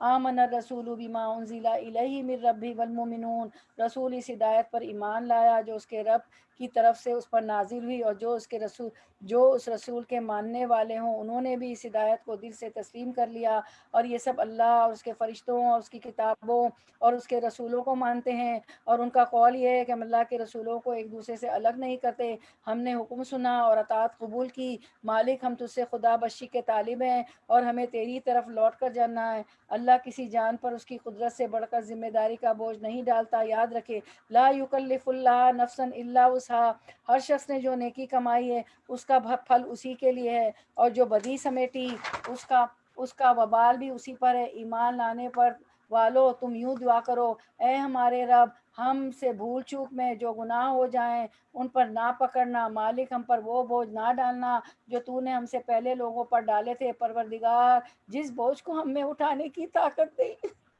وہ ہم پر نہ رکھ، ہمارے ساتھ نرمی کر، ہم سے درگزر فرما، ہم پر رحم فرما، آمین بولتے جائیے۔ تو ہمارا مولا ہے، کافروں کے مقابلے میں ہماری مدد فرما۔ اسکرین پہ یہ پوری دعا دیکھ لیتے ہیں، عربک میں پوری دعا دیکھ لیتے ہیں اسکرین پہ۔ ربنا لا تؤاخذنا ان نسینا او اخطانا ربنا ولا تحمل علينا اسرا كما حملته على الذين من قبلنا ربنا ولا تحملنا ما لا طاقة لنا به واعف عنا آمین، واغفر لنا آمین، وارحمنا آمین، انت مولانا فانصرنا على القوم الكافرین آمین یا رب العالمین۔ سورۃ البقرہ کی آخری آیت عرش کے نیچے سے دی جانے والی ہے، یہ حدیث مبارکہ ہے، عرش کے نیچے سے دی جانے والی ہے، عرش کے نیچے ایک خزانہ ہے جن سے نبی صلی اللہ علیہ وسلم کو یہ آیات دی گئی تھی، آپ صلی اللہ علیہ وسلم نے فرمایا یہ دونوں آیت مجھ سے پہلے کسی نبی کو نہیں دی گئی، سبحان اللہ، یعنی ان آیات کو باقی آیات پر فضیلت حاصل ہے اور یہ کافی ہو جانے والی آیات ہیں۔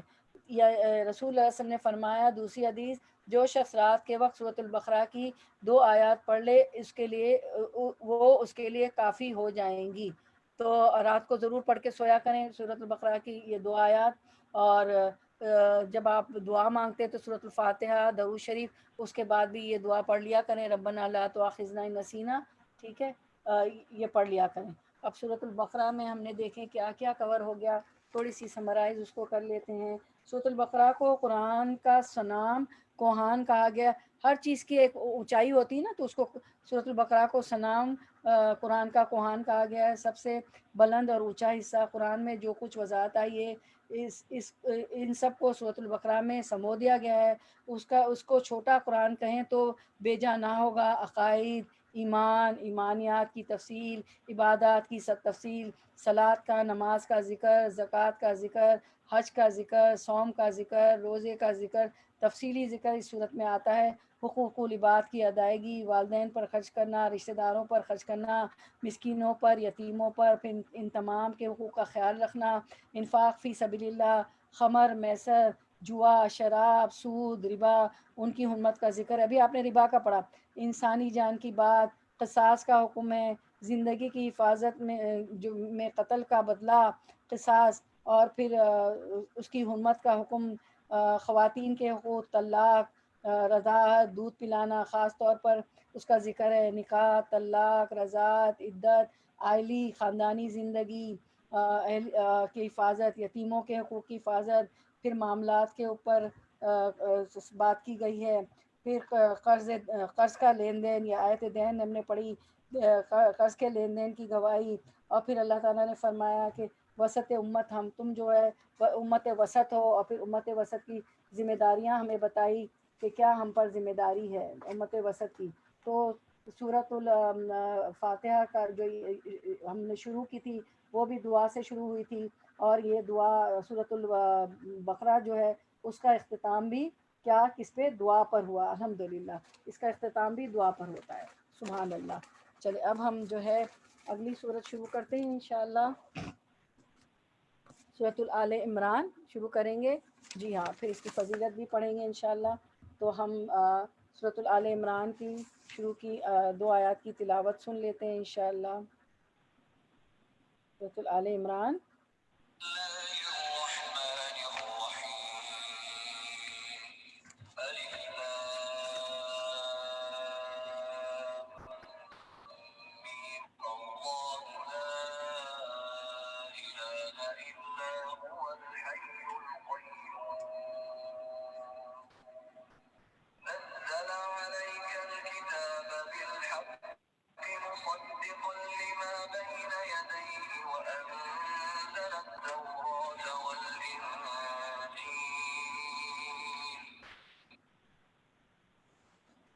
جی اب ہم دیکھتے ہیں کہ سورۃ البقرہ کی طرح اس کی ہم فضیلت دیکھ لیتے ہیں۔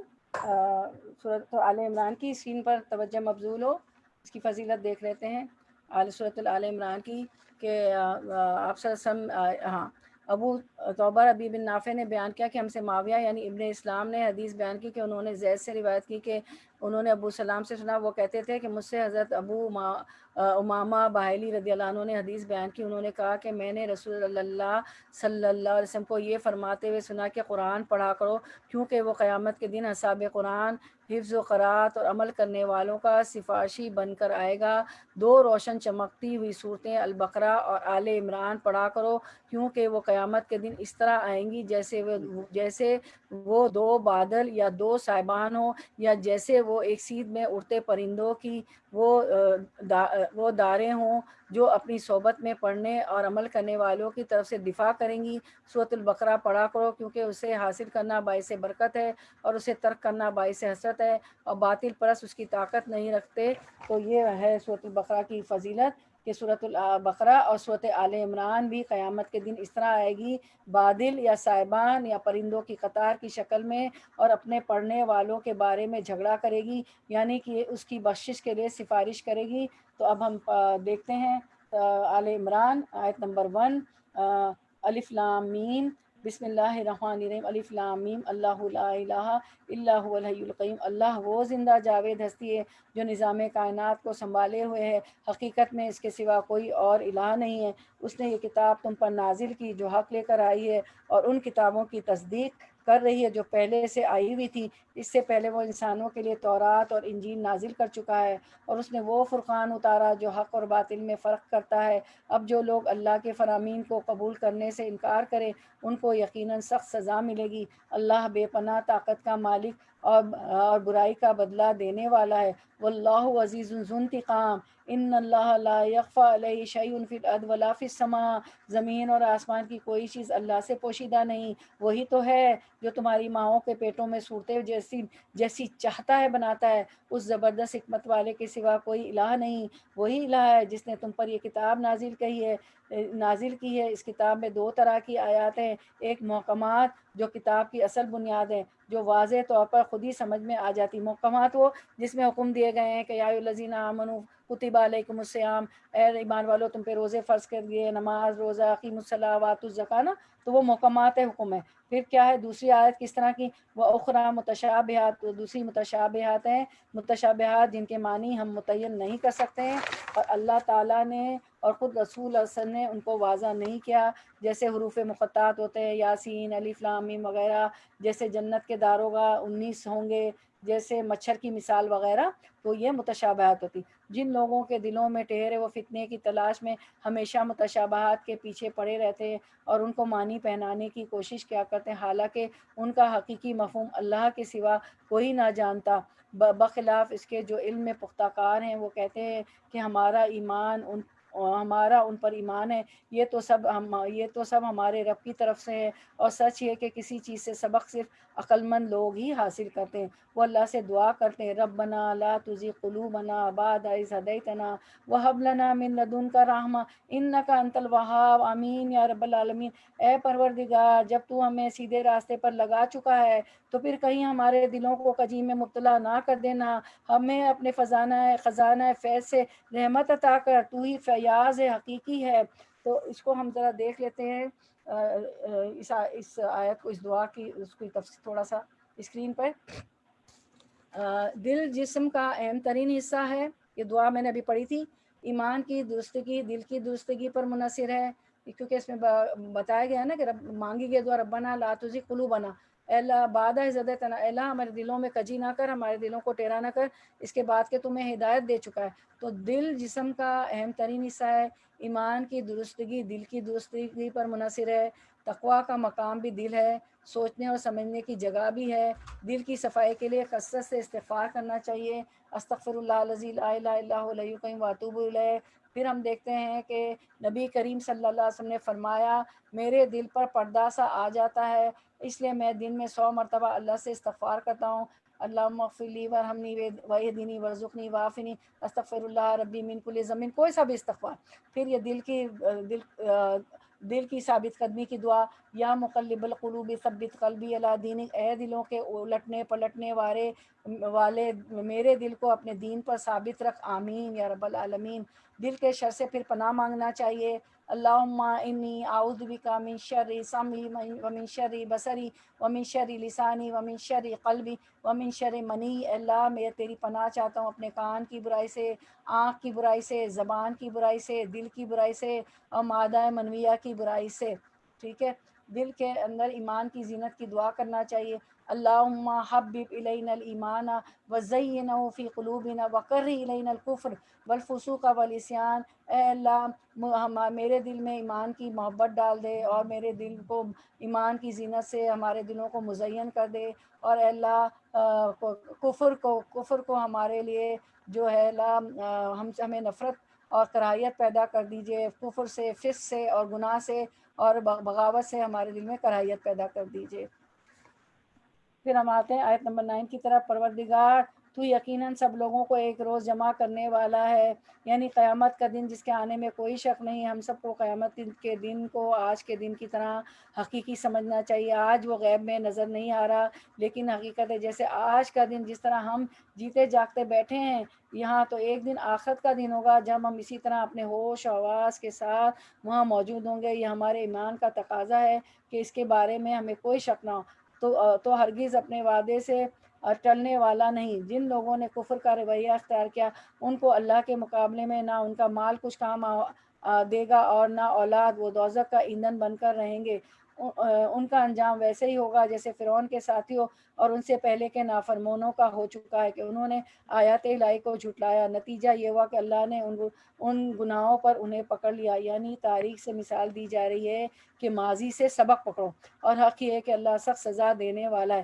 یعنی جہاں اللہ تعالیٰ الرحمن الرحیم ہے وہاں نافرمانوں کے لیے بہت سختی ہے۔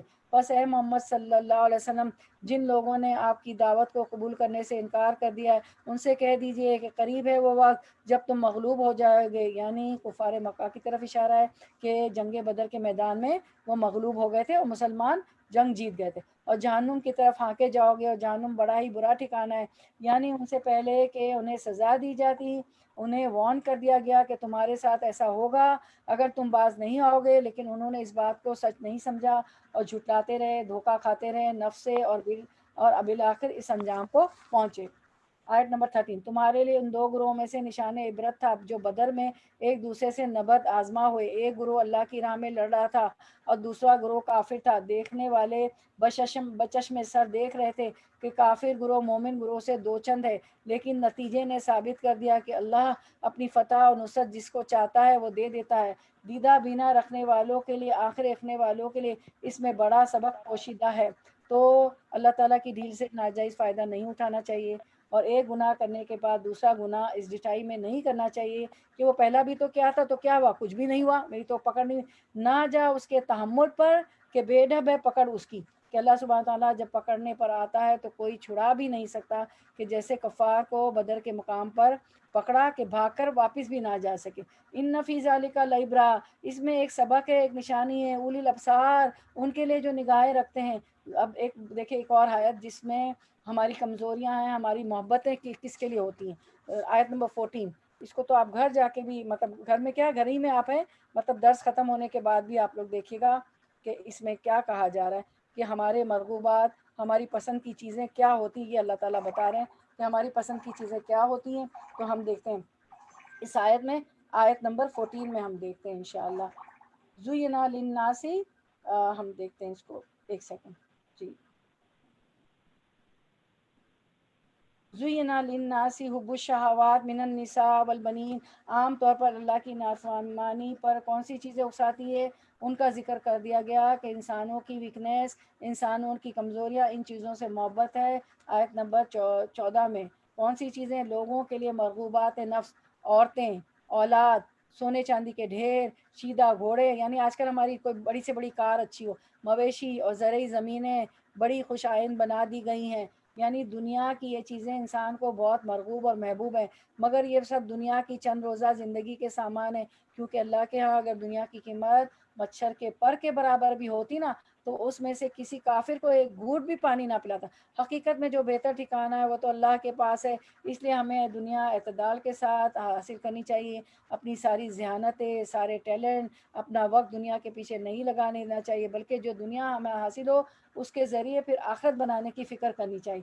کہو میں تمہیں بتاؤں کہ ان سے زیادہ اچھی چیز کیا ہے، جو لوگ تقویٰ کی روش اختیار کرتے ہیں، یعنی اللہ سے ڈرتے ہوئے زندگی بسر کریں۔ ان کے لیے ان کے رب کے پاس باغ ہیں جو ہمیشہ کے لیے ہیں، جن کے نیچے نہریں بہتی ہوں گی، وہاں انہیں ہمیشگی کی زندگی حاصل ہوگی، پاکیزہ بیویاں ان کے ساتھ ہوں گی، اور اللہ کی رضا سے وہ سرفراز ہوں گے۔ اللہ اپنے بندوں کے رویے پر گہری نظر رکھتا ہے۔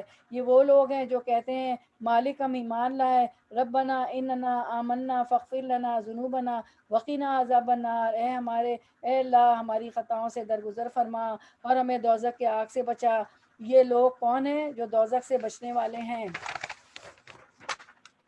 الصابرین، جو صبر کرنے والے، والصادقین، جو سچے ہیں، والقانتین، جو اطاعت گزار ہیں، عجز و انکساری کا مظاہرہ کرنے والے، والمنفقین، اور خرچ کرنے والے، والمستغفرین بالاسحار، اور سحری کے وقت رات کے پچھلے حصے میں اپنے گناہوں کی معافی مانگنے والے ہیں۔ وبالاسحار ہم یستغفرون، کہ وہ سحری کے وقت تہجد پڑھتے ہیں اور اللہ سے معافی مانگتے ہیں اپنے گناہ کو۔ شہید اللہ انہ لا الہ الا ہو، اللہ نے خود اس بات کی گواہی دی کہ اس کے سوا کوئی الہ نہیں، اور فرشتے اور سب اہل علم بھی راستی اور انصاف کے ساتھ پر گواہ ہیں، اس زبردست حکیم کے سوا کوئی الہ نہیں۔ یعنی یہاں اللہ تعالیٰ نے اپنی گواہی کے ساتھ فرشتوں اہل علم کی گواہی کو اکٹھا کر لیا۔ اس سے ہمیں علم کی فضیلت پتہ چلتی ہے کہ جو لوگ اس علم حاصل کرتے ہیں ان کا کیا مقام ہے۔ دیکھیں اللہ تعالیٰ نے گواہی میں شامل کر لا، ان الدین عند اللہ الاسلام، اللہ کے نزدیک دین صرف اسلام ہے۔ اس سے ہٹ کے جو طریقے ان لوگوں نے اختیار کیے ہیں جنہیں کتاب دی گئی ہے، ان کے اس طرز عمل کی کوئی وجہ اس کے سوا نہ تھی کہ انہوں نے علم آ جانے کے بعد آپس میں ایک دوسرے کے ساتھ زیادتی کرنے کے لیے ایسا کیا۔ جو کوئی اللہ کے کام اور ہدایت سے انکار کر دے اللہ کو اس سے حساب لیتے کچھ دیر نہیں لگتی۔ اب اگر یہ لوگ تم سے جھگڑا کرے تو ان سے کہہ دیجئے کہ میں نے اور میرے پیروکاروں نے تو اللہ کے آگے سر تسلیم خم کر دیا ہے۔ پھر اہل کتاب اور غیر اہل کتاب دونوں سے پوچھئے کہ کیا تم نے بھی اس کی اطاعت اور بندگی قبول کی؟ اگر کی تو وہ راہ راست پا گئے، اور اگر وہ اس سے منہ موڑا تو تم پھر صرف پیغام پہنچا دینے کی ذمہ داری تھی۔ آگے اللہ خود اپنے بندوں کے معاملات دیکھنے والا ہے۔ اس سے پتہ چلتا ہے کہ داعی کی ذمہ داری یہ ہے کہ وہ دوسروں کو اچھی بات بتا دے، دوسرا اسے قبول کرے یا نہ کرے پھر وہ خود اس بات کا ذمہ دار ہے، اپنے کیے کا خود حساب دے گا۔ جو لوگ اللہ کے احکام اور ہدایت کو ماننے سے انکار کرتے ہیں اور اس کے پیغمبروں کو ناحق قتل کرتے ہیں اور ایسے لوگوں کی جان کے درپے ہو جاتے ہیں جو خلق خدا میں سے عدل اور راستی کا حکم دینے کے لیے ان کو دردناک عذاب کی خوشخبری دے دو، یعنی لوگوں کی جان لینا، اور ایسے لوگوں کی جو حق بتاتے ہوں، حق بات بتاتے ہوں، انصاف کا سبق دیتے ہوں، ان کا انجام تو اور بھی بھیانک ہے۔ یہ وہ لوگ ہیں جن کے اعمال دنیا آخرت دونوں میں ضائع ہو گئے، یعنی اگرچہ انہوں نے دنیا میں کوئی اچھے کام بھی کر رکھے ہوں پھر بھی ان کے وہ عمل ان کو آخرت میں کچھ بھی فائدہ نہ دیں گے اور ان کا مددگار کوئی نہیں۔ کیا تم نے دیکھا ان لوگوں کو جن کو کتاب کے علم میں سے کچھ حصہ ملا، یعنی وہ پڑھے لکھے لوگ ہیں، علم والے ہیں، ان کا حال کیا ہے؟ یعنی ضروری نہیں کہ علم حاصل کرنے کے بعد ہر شخص پھر اس پر عمل بھی کرے، کیونکہ علم کا فائدہ اسی وقت ہے جب انسان علم کو عمل میں ڈھالے۔ تو اللہ تعالیٰ ایسے لوگوں کی مثال دے کر بات سمجھا رہے ہیں کہ تم سے پہلے ایسی قومیں گزری جن میں علم والے تھے، ان کا حال دیکھو کہ وہ کیا تھا۔ یدعون الی کتاب اللہ، انہیں اللہ کی کتاب یعنی قرآن مجید کی طرف بلایا جاتا کہ ان کے درمیان فیصلہ کرو، تو پھر ان میں سے ایک گروہ منہ موڑ لیتا، وہم موردون، اور وہ اعراض برتنے والے، یعنی بظاہر اپنے آپ کو اللہ والے کہنے کے باوجود اللہ کی بات پر لبیک نہیں کہتے، تعصب اور ضد کی وجہ سے، ہٹ دھرمی کی وجہ سے، کچھ اپنے من گھڑت خود ساختہ خیالات کی وجہ سے۔ ذالک بانہم قالوا لن تمسنا النار، یہ اس وجہ سے ہے کہ وہ کہتے ہیں کہ دوزخ کی آگ تو ہم کو چھو کر نہ دے گی، اگر دوزخ کی سزا ہم کو ملے گی بھی تو بس چند روز، اور اپنے غلط عقائد کی وجہ سے ان کی خود ساختہ عقیدوں نے ان کو اپنے دین کے معاملوں میں بڑی غلط فہمیوں میں ڈال رکھا ہے۔ جیسے ہم میں سے بھی کچھ لوگ ارے کلمہ پڑھ لیا نا، کلمہ پڑھنے والے تو جنت میں چلے ہی جائیں گے، اور رائے کے دانے کے برابر بھی ہمیں جو ہے ایمان ہوگا تو ہم جو ہے جنت میں چلے جائیں گے۔ یہ تو بہت اچھی حدیث ہے، ایسا تو ہوگا، لیکن یہ نہیں سوچتے کہ ہمارے اعمال کی پاداش میں جو سزا بھگتنے کے بعد جائیں گے، اور وہاں کا ایک دن 50,000 سال کے بعد ہوگا، ہم برابر ہوگا ہماری دنیا کے، مگر کیا بنے گی ان پر جب ایک روز ہم کو جمع کریں گے، اس کا آنا یقینی ہے، اس روز اس کی کمائی کا بدلہ پورا دیا جائے گا اور کسی پر کچھ بھی ظلم نہ ہوگا۔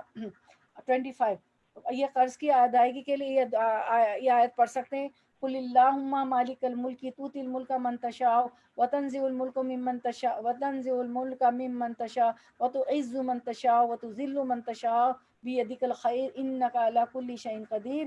کہو اے اللہ ملک کے مالک، تو جسے چاہے حکومت دے، جس سے چاہے چھین لے، جسے چاہے عزت بخشے، جس کو چاہے ذلیل کر دے، بھلائی تیرے اختیار میں، بے شک تو ہر چیز پر قادر ہے۔ کہیں کوئی بے عزتی ہو رہی ہو تو کبھی نہیں پریشان ہو، کیونکہ ساری کی ساری عزت تو اللہ کے لیے۔ رات کو دن میں اللہ چاہے تو عزت دے، اللہ چاہے تو ذلیل کر دے۔ رات کو دن میں پروتا ہوا لے آتا ہے، دن کو رات میں بے جان میں سے جاندار کو نکالتا ہے اور جاندار میں سے بے جان کو، اور جسے چاہتا ہے بے حساب رزق دیتا ہے۔ وترزق من تشاء بغیر حساب، یعنی اگر کسی کو زیادہ رزق ملا ہے تو وہ صرف اس کی اپنی ذہانت اور قابلیت کی وجہ سے نہیں، بلکہ یہ بھی اللہ کا فیصلہ اور اللہ کی دین ہے، لیکن عام طور پر لوگ اس کو سمجھتے نہیں، اس لیے جب ان کو مل جاتا ہے تو اللہ کے راستے میں نہیں دیتے، کیونکہ وہ اس کو اپنا ذاتی سامان سمجھتے ہیں، ذاتی ملکیت سمجھتے ہیں۔ مومنین اہل ایمان کو چھوڑ کر کافروں کو اپنا دوست اور رفیق ہرگز نہ بنائے، جو ایسا کرے گا اس کا اللہ سے کوئی تعلق نہیں۔ آیت نمبر 28 جی، یعنی ولی دوستی منع ہے، ہاں یہ معاف ہے کہ تم ان کے ظلم سے بچنے کے لیے ایسا طرز عمل اختیار کر جاؤ، مگر اللہ تمہیں اپنے آپ سے ڈراتا ہے، تمہیں اسی کی طرف پلٹ کر جانا ہے۔ اے نبی، لوگوں کو خبردار کرو کہ تمہارے دلوں میں جو کچھ ہے اسے خواہ تم چھپاؤ یا ظاہر کرو، اللہ بہرحال اسے جانتا ہے۔ زمین اور آسمان کی کوئی چیز اس کے علم سے باہر نہیں، اس کا اقتدار ہر چیز پر حاوی ہے۔ وہ دن آنے والا ہے، نمبر 30، جب ہر نفس اپنے کیے کا پھل حاضر پائے گا، خواہ اس نے بھلائی کی ہو یا برائی۔ اس روز آدمی یہ تمنا کرے گا کہ کاش اس سے یہ دن بہت دور ہوتا، کاش میری موت ابھی نہ آتی۔ ہم سب بھی اپنے بارے میں سوچیں کہ کیا ہم مرنے کو تیار ہیں؟ کیا ہمارا دل چاہتا ہے کہ ہم دنیا سے چلے جائیں؟ جیسے بھی ہمارے حالات ہیں تو وہ لوگ جنہوں نے دنیا سمیت رکھی ہے وہ کب مرنا چاہیں گے؟ خصوصاً اللہ کی نافرمانی میں سب کچھ اکٹھا کیا، پھر قیامت تو آنی ہے، اور جب آئے گی تو اس وقت انسان چاہے گا کاش اس دن کے درمیان بہت فاصلہ ہوتا۔ فاصلہ ہو تو فاصلے پھر بھی ایک دن میں ختم ہو ہی جاتے ہیں، اس لیے انسان کو بھولنا نہیں چاہیے کہ اس کو بہرحال اللہ کے حضور حاضر ہونا ہے۔ وَيُحْذِرْكُمُ اللَّهُ نَفْسَهُ، اور اللہ تمہیں اپنے آپ سے ڈراتا ہے۔ اس کو یاد کر لیں، اس آیت کو۔ وہ اپنے بندوں کا نہایت خیر خواہ ہے، واللہ رؤوف بالعباد۔ قل ان کنتم تحبون اللہ، اس کو بھی، اس آیت کو بھی یاد کر لیں۔ قل ان کنتم تحبون اللہ فاتبعونی یحببکم اللہ ویغفر لکم ذنوبکم اللہ غفور رحیم۔ اے نبی، لوگوں سے کہہ دیجئے کہ حقیقت میں تم اللہ سے محبت رکھتے ہو تو میری پیروی کرو، میری پیروی اختیار کرو، اللہ تم سے محبت کرے گا۔ تو ہمیں کیا کرنا ہے؟ اللہ کی، آپ سسم کی پیروی کرنی ہے، ٹھیک ہے۔ اس کے بعد ہم دیکھتے ہیں کہ انسان مختلف فتنوں کے لیے جب ہی بچ سکتا ہے، مختلف قسم کے فلسفوں خیرات کی وجہ سے۔ جب انسان عمل سے دور ہوتا ہے تو عمل کی طرف اسی وقت جا سکتا ہے جب اپنے سامنے نیک مضبوط کردار رکھتا ہو اور وہ سنت کی پیروی کرے، تو ہمیں سنت کو مضبوطی سے پکڑ لینا چاہیے۔ قل اطیعوا اللہ والرسول، کہہ دیجئے کہ اللہ کی اطاعت کرو، رسول صلی اللہ علیہ وسلم کی اطاعت کرو۔ صحابہ کرام رضوان اللہ اجمعین اس طرح اللہ کے رسول صلی اللہ علیہ وسلم کی بات مانتے تھے کہ عبداللہ ابن مسعود رضی اللہ عنہ کہتے ہیں، حدیث مبارکہ ہے کہ ہم رسول اللہ صلی اللہ علیہ وسلم کے ساتھ ہوتے تو آپ کو کسی بھی معاملے میں صرف ایک مرتبہ حکم کی ضرورت پیش آتی تھی، جسٹ ونس، اور ہم فوراً بجا لاتے تھے۔ تو وہ یہ تھے صحابہ کرام، اسی لیے کہا گیا رضی اللہ عنہ ورضوا عنہ، کہ اللہ ان سے راضی، وہ اللہ سے راضی، فوراً حکم مان لیتے تھے۔ اگر تم نے منہ موڑا تو کیا ہوگا؟ ان اللہ لا یحب الکافرین، تو اللہ ان لوگوں سے محبت ہرگز نہیں کرتا جو انکار کرتے ہیں، جو اطاعت سے انکار کرتے ہیں۔ اللہ نے آدم علیہ السلام اور نوح علیہ السلام اور آل ابراہیم علیہ السلام اور آل عمران کو تمام دنیا والوں پر ترجیح دے کر منتخب کیا۔ ان اللہ اصطفیٰ آدم و نوحا و آل ابراہیم و آل عمران علی العالمین، تو ان سب کو اللہ تعالیٰ نے تمام دنیا والوں پر ترجیح دے کر منتخب کر دیا۔ بعض کی اولاد میں سے تھے، واللہ سمیع علیم، اور اللہ سننے والا اور جاننے والا ہے۔ اس قالت امرأۃ عمران ربی انی نظرت لک ما فی بطنی محررا فتقبل منی، وہ اس وقت سن رہا تھا جب عمران کی عورت کہہ رہی تھی کہ میرے پروردگار، میں اس بچے کو جو میرے پیٹ میں ہے تیری نظر کرتی ہوں، کیونکہ اللہ نے اس عورت کو بھی چن لیا تھا، وہ تیرے ہی کام کے لیے وقف ہوگا، تو اس پیشکش کو قبول فرما۔ عورت کے لیے میری بہنوں سب سے پیاری چیز کیا ہوتی؟ اولاد۔ اللہ تعالیٰ انسان سے کیا چاہتا ہے کہ انسان اپنی سب سے محبوب چیز اللہ کی راہ میں دے دے۔ تو اس عورت نے بڑے نفع کا سودا کیا، بڑا زبردست بزنس کیا، اور کہا کہ میں اپنے بچے کو تیرے راستے میں آزاد کرتی ہوں۔ بی بی مریم کی والدہ نے، تو اس کو قبول کر لے، تو سننے اور جاننے والا ہے۔ جو وہ بچی یعنی مریم، بی بی مریم پیدا ہوئی، اس کے ہاں پیدا ہوئی، تو اس نے کہا کہ مالک میرے ہاں تو لڑکی پیدا ہو گئی ہے، حالانکہ جو کچھ اس نے جنا تھا اللہ کو اس کی خوب خبر تھی، اور لڑکا لڑکی کی طرح نہیں ہوتا، کیونکہ اس کے ہاں لڑکی پیدا ہوگی، سیدہ مریم پیدا ہوگی، اور میں نے اس کا نام مریم رکھ دیا ہے، اور میں اسے اور اس کے آئندہ نسل کو شیطان مردود کے فتنے سے تیری پناہ میں دیتی ہوں۔ یعنی کہ ایمان والی ماں تھی تو اپنے بچے کو فوراً شیطان مردود دشمن سے بچا کر اللہ کی حفاظت میں دے دیا۔ تو ہمیں بھی کیا کرنا چاہیے؟ جب بچہ پیدا ہو تو شیطان سے کس سے پناہ مانگنی چاہیے اس کے لیے، جیسے کہ بی بی مریم نے مانگی تھی، عیسیٰ علیہ السلام انہوں نے مانگی تھی، بی بی مریم کی والدہ نے۔ اور جب انسان اپنے آپ کو اللہ کے حوالے کر دیتا ہے، اپنی اولاد کو اللہ کے حوالے کر دیتا ہے، تو پھر اللہ تعالیٰ ان کا نگہبان ہو جاتا ہے۔ تو اس لیے جب بھی بچہ پیدا ہو آپ گٹی وغیرہ دیتی ہیں نا تو پھر یہ اس کو شیطان مردود سے پناہ مانگ لے اس کے لیے اللہ سے. آخر کار اس کے رب نے بخوشی اسے قبول فرما لیا، اسے بڑی اچھی لڑکی بنا کر اٹھایا اور زکریا کو اس کا سرپرست بنا دیا. زکریا علیہ السلام ان کے خالو تھے. زکریا علیہ السلام جب کبھی اس کے پاس محراب میں جاتے تو اس کے پاس کچھ نہ کچھ کھانے پینے کا سامان پوچھتے مریم یہ تیرے پاس کہاں سے آیا؟ اے نہ لکی حاضہ، وہ جواب دیتی کہ اللہ کے پاس سے آیا، اللہ جسے چاہتا ہے بے حساب رزق دیتا ہے. یہ حال دیکھ کر زکریا علیہ السلام نے اپنے رب کو پکارا، اپنی قدرت سے مجھے نیک اولاد عطا کر، تو ہی دعا سننے والا ہے. ان کو دیکھ کر، ایک لڑکی کی مثال کو دیکھ کر زکریا دعا مانگ رہے ہیں علیہ السلام کہ اللہ اگر اسے دے سکتا ہے تو مجھے بھی دے سکتا ہے. تو جب کسی کے پاس نعمت دے تو بعض لوگ جیلس ہو جاتے ہیں، تو جیلس نہیں ہونا چاہیے، یہ والا رویہ. ہنالک دعا زکریا، فوراً زکریا علیہ السلام نے دعا مانگ لی کہ اللہ میرے اس بھائی بہن کی بھی نعمت جو ہے باقی و قائم رکھ، نعمت کا یا الہی چھینے نہ، اور اللہ مجھے بھی عطا فرما. ان کو پھر جواب میں فرشتوں نے آواز دی جبکہ وہ محراب میں کھڑے نماز پڑھ رہے تھے، اللہ تجھے یحییٰ کی خوشخبری دیتا ہے، وہ اللہ کی طرف سے ایک فرمان کی تصدیق کرنے والا بن کر آئے گا، اس میں سرداری اور بزرگی کی شان ہوگی، کمال درجے کا ضابط ہوگا، نبوت سے سرفراز ہوگا، وہ صالحین میں شمار کیا جائے گا. سبحان اللہ. زکریا نے کہا پروردگار بھلا میرے یہاں لڑکا کہاں سے ہوگا، میں تو بہت بوڑھا ہو چکا ہوں، میری بیوی بانجھ ہے. جواب ملا ایسا ہی ہوگا، اللہ جو چاہتا ہے کرتا ہے، اللہ کی ذات پر یقین رکھنا ہے. میری بہنوں اگر کوئی چیز حاصل نہیں ہے دعا کرتے رہے، اللہ ناممکنات کو ممکن بنا دیتا ہے. کل والی بات کہ وَاسْتَعِینُوا بِالصَّبْرِ وَالصَّلَاةِ، اللہ سے صلاۃ اور صبر کے ذریعے مدد مانگے. عرض کیا مالک کوئی نشانی میرے لیے مقرر فرما دیجئے. کہا نشانی یہ ہے کہ تم 3 دن تک لوگوں سے اشارے کے سوا کوئی بات چیت نہ کر سکو گے. اس دوران میں اپنے رب کو بہت یاد کرنا اور صبح شام اس کی تسبیح کرتے رہنا، سبحان اللہ وبحمدہ سبحان اللہ العظیم. پھر وہ وقت آیا جب مریم سے علیہ السلام سے فرشتوں نے آ کر کہا اے مریم علیہ السلام، اللہ نے تجھے برگزیدہ کیا، چن لیا، فضیلت کی اور پاکیزگی عطا کی اور تمام دنیا کی عورتوں پر تجھے ترجیح دی. فضلنا بعضهم علی بعض. اس پارے کی ابتدائی ایسے ہوئی تھی نا کی بات ہے کہ اللہ نے مریم علیہ السلام کو دنیا بھر کی عورتوں پر فضیلت عطا کی، کچھ اور عورتوں کو بھی فضیلت ملی. سیدہ آسیہ علیہ السلام، سیدہ خدیجہ. آسیہ علیہ السلام جو تھی فرعون کی بیوی تھی، فرعون ان پہ بہت ظلم کرتا تھا کیونکہ وہ مسلمان ہو گئی تھی. سیدہ خدیجہ رضی اللہ عنہا آپ صلی اللہ علیہ وسلم کی زوجہ محترمہ، سیدہ عائشہ رضی اللہ عنہا آپ صلی اللہ علیہ وسلم کی زوجہ محترمہ، حضرت فاطمہ رضی اللہ عنہا وہ تو جنت کی خواتین کی سردار ہوں گی جو آپ صلی اللہ علیہ وسلم کی چہیتی بیٹی تھی. تو ہم کو ان خواتین ازواج ان کی سیرتوں کا مطالعہ کرنا چاہیے کہ وہ کیا خوبیاں تھیں ان خواتین میں کہ اللہ نے انہیں جہان والوں پر چن لیا، منتخب کر لیا، قبول کر لیا. انشاءاللہ ان کی بھی سیرہ پہ ہم درس رکھیں گے، انشاءاللہ پڑھیں گے انشاءاللہ. اے مریم اپنے رب کی تابع فرمان بن کر رہو، اس کے آگے سر بسجود رہو، اور جو بندے اس کے آگے جھکنے والے ہیں ان کے ساتھ تو بھی جھک جا. یعنی جب اللہ چن لے تو اتنی ہی عاجزی آنی چاہیے، اتنا ہی اللہ کے آگے جھکاؤ ہونا چاہیے، اور جو بندے اس کے حضور جھکنے والے ہیں ان کے ساتھ تم بھی جھک جاؤ.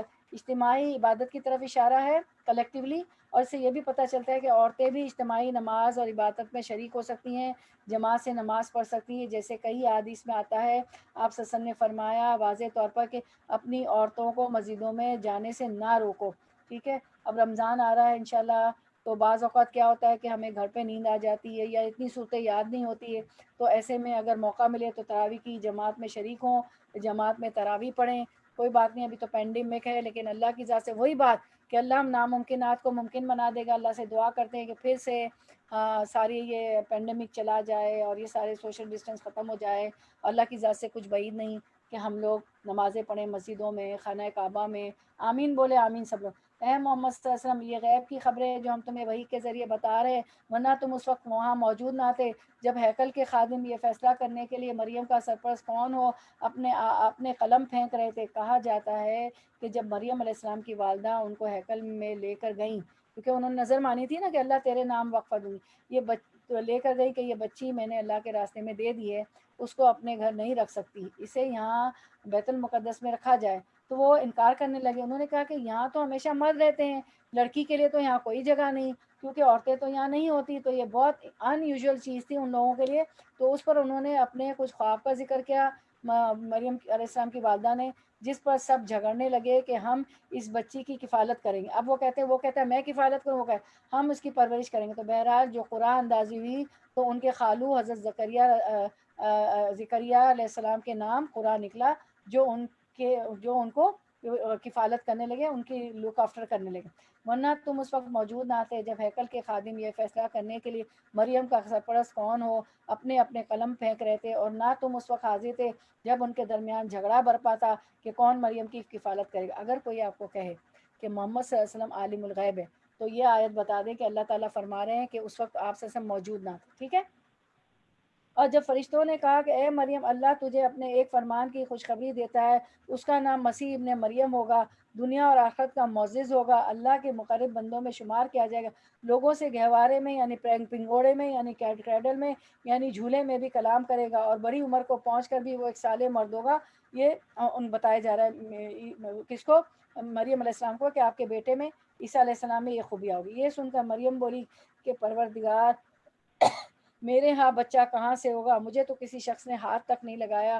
جواب ملا، ایسا ہی ہوگا، اللہ جو چاہتا ہے پیدا کرتا ہے. کس طرح اللہ نے ان کو چنا، پھر کس طرح اللہ نے ان سے جو کام لینا تھا اس کے لیے ان کو تیار کیا گیا، پھر اس سے عیسیٰ علیہ السلام پیدا ہوئے. وہ جب کہ کسی کام کرنے کا فیصلہ فرماتا ہے تو کہتا ہے ہو جا، ہو جاتا ہے، کن فیکون. فرشتوں نے پھر اپنا سلسلہ کلام میں کہا، اور اللہ سے کتاب اور حکمت کی تعلیم دے گا، تورات اور انجیل کا علم سکھائے گا، اور بنی اسرائیل کی طرف اپنا رسول مقرر کرے گا. دیکھیں کتنے رسول آئے بنی اسرائیل، عیسیٰ علیہ السلام، موسیٰ علیہ السلام، داؤد علیہ السلام، سلیمان علیہ السلام. اب عیسیٰ علیہ السلام بڑے ہو جاتے ہیں، اور جب وہ بحیثیت رسول بنی اسرائیل کے پاس آئے، کیونکہ ان کو بنی اسرائیل کی طرف بھیجا گیا تھا، تو اس نے کہا میں تمہارے رب کی طرف سے تمہارے پاس نشانی لے کر آیا ہوں. میں تمہارے سامنے مٹی سے پرندے کی صورت کا ایک مجسمہ بناتا ہوں، اس میں پھونک مارتا ہوں، وہ اللہ کے حکم سے پرندہ بن جاتا ہے. میں اللہ کے حکم سے مادر ذات اندھے اور کوڑی کو اچھا کرتا ہوں اور مردے کو زندہ کرتا ہوں. یہ سب اللہ کے حکم سے. ٹھیک ہے. اور یہ سارے معجزات دیے گئے تھے عیسیٰ علیہ السلام کو تاکہ وہ لوگوں کو اللہ کی طرف بلائیں. بنی اسرائیل کے بگاڑ کی اصلاح کرنے کے لیے آئے تھے، جن کا عقیدہ خراب ہو چکا تھا تو ان کے ایمان کی تجدید کر رہے تھے اللہ تعالیٰ کی نشانیاں دکھا کر. اور مردے کو زندہ کرتا ہوں. میں تمہیں بتاتا ہوں کہ تم کیا کھاتے ہو اور کیا اپنے گھروں میں ذخیرہ کر کے رکھتے ہو، اس میں تمہارے لیے کافی نشانی ہے اگر تم ایمان لانے والے ہو. یہ آج کا پارہ ہی شروع ہوا تھا نا، فضلنا بعضکم علی بعض، کہ ہم نے رسولوں میں سے بھی ایک کو دوسرے پر فضیلت دی ہے. اور میں اس تعلیم اور ہدایت کی تصدیق کرنے والا بن کر آیا ہوں جو تورات میں سے اس وقت میرے زمانے میں موجود ہے، اور اس لیے آیا ہوں کہ تمہارے لیے بعض ان چیزوں کو حلال کر دوں جو تم پر حرام کر دی گئی. دیکھو میں تمہارے رب کی طرف سے تمہارے پاس نشانیاں لے کر آیا ہوں، لہٰذا اللہ سے ڈرو اور میری اطاعت کرو.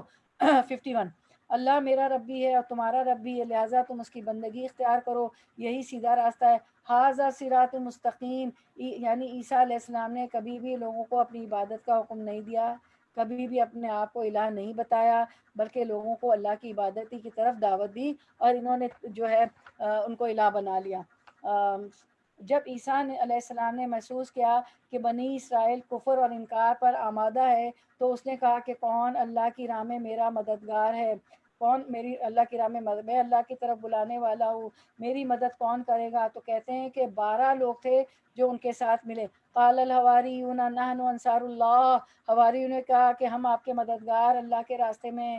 کیا اللہ کو مددگار چاہیے؟ نہیں، اللہ کو کسی کی مدد کی ضرورت نہیں، ہمیں ضرورت ہے مدد کی. یہاں مراد ہے اللہ کے دین کی خدمت، جس کا ذمہ اللہ نے بندوں پر ڈالا، اہل ایمان پر ڈالا، پیغمبروں کو اس کام کے لیے بھیجا، اور پھر پیغمبروں کو ایسے ساتھی عطا کیے جنہوں نے اس کام کو آگے بڑھایا. آمنا باللہ، ہم اللہ پر ایمان لائے، کیونکہ دین کی تبلیغ کرنے سے پہلے خود اپنے ایمان اور عقیدے کو درست کرنے کی ضرورت ہوتی ہے.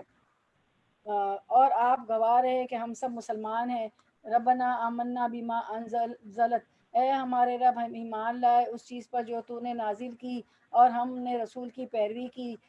فاکتبنا مع شاہدین، تو ہمیں گواہوں کے ساتھ لکھ لے. ارشاد ہے نبی صلی اللہ علیہ وسلم کے ساتھیوں کی طرف کہ اشارہ ہے نبی صلی اللہ علیہ وسلم کے ساتھیوں کی طرف جب کہ جس طرح وہ آخری پیغمبروں کے ساتھی ہوں گے، ہم بھی انہی کے پیروکار ہیں، ہم بھی ان کی طرح اپنے پیغمبر کا ساتھ دینے والے، ہم نبی صلی اللہ علیہ وسلم کے ساتھیوں سے بھی محبت کرتے ہیں۔ وَمَكَرُوا وَمَكَرُ اللَّهِ، پھر بنی اسرائیل مسیح کے خلاف تدبیریں کرنے لگے، جواب میں اللہ نے بھی خفیہ تدبیر کی، اور ایسی تدبیروں میں اللہ سب سے بڑھ کر ہے، یعنی بنی اسرائیل مان کر نہیں دیے، اصلاح کی بجائے بگاڑ مزید بڑھتا گیا۔ بالآخر اس بات یہاں تک پہنچی کہ عیسیٰ علیہ السلام کو قتل کرنے کے منصوبے بنانے لگے۔ اور جب بس نہیں چلا تو بادشاہ وقت سے شکایت کر کے ان کو مروانے کی کوشش کی، لیکن اللہ سبحانہ تعالیٰ نے اپنی خاص رحمت کے ساتھ ان کو محفوظ رکھا۔ جس شخص نے ان کے خلاف مخبری کی تھی اس کو عیسیٰ علیہ السلام کی شکل دے دی گئی، لوگوں نے اس کو صلیب پر چڑھا دیا، اور اللہ تعالیٰ نے فرشتے بھیج کر عیسیٰ علیہ السلام کو اپنی طرف اٹھا لیا۔ جواب میں اللہ نے بھی اپنی خفیہ تدبیر کی، اور وہ تدبیر کیا تھی؟ یہی کہ عیسیٰ علیہ السلام کو زندہ اٹھا لیا گیا۔ ایسی تدبیروں میں اللہ سب سے بڑھ کر ہے۔ 56 وہ اللہ کی خفیہ تدبیر تھی جب اس نے کہا کہ اے عیسیٰ، اب میں تجھے واپس لے لوں گا اور تجھ کو اپنی طرف اٹھاؤں گا، اور جنہوں نے تیرا انکار کیا ہے ان سے، یعنی ان کی مائیت سے، ان کے گندے ماحول میں ان کے ساتھ رہنے سے تجھے پاک کر دوں گا، اور تیری پیروی کرنے والوں کو قیامت تک ان لوگوں پر بالادست رکھوں گا جنہوں نے تیرا انکار کیا۔ آج تیرا انکار کرنے والے زیادہ ہے، لیکن کل یہ مغلوب ہو جائیں گے، جس طرح نبی صلی اللہ علیہ وسلم کا انکار کرنے والے مغلوب ہو گئے۔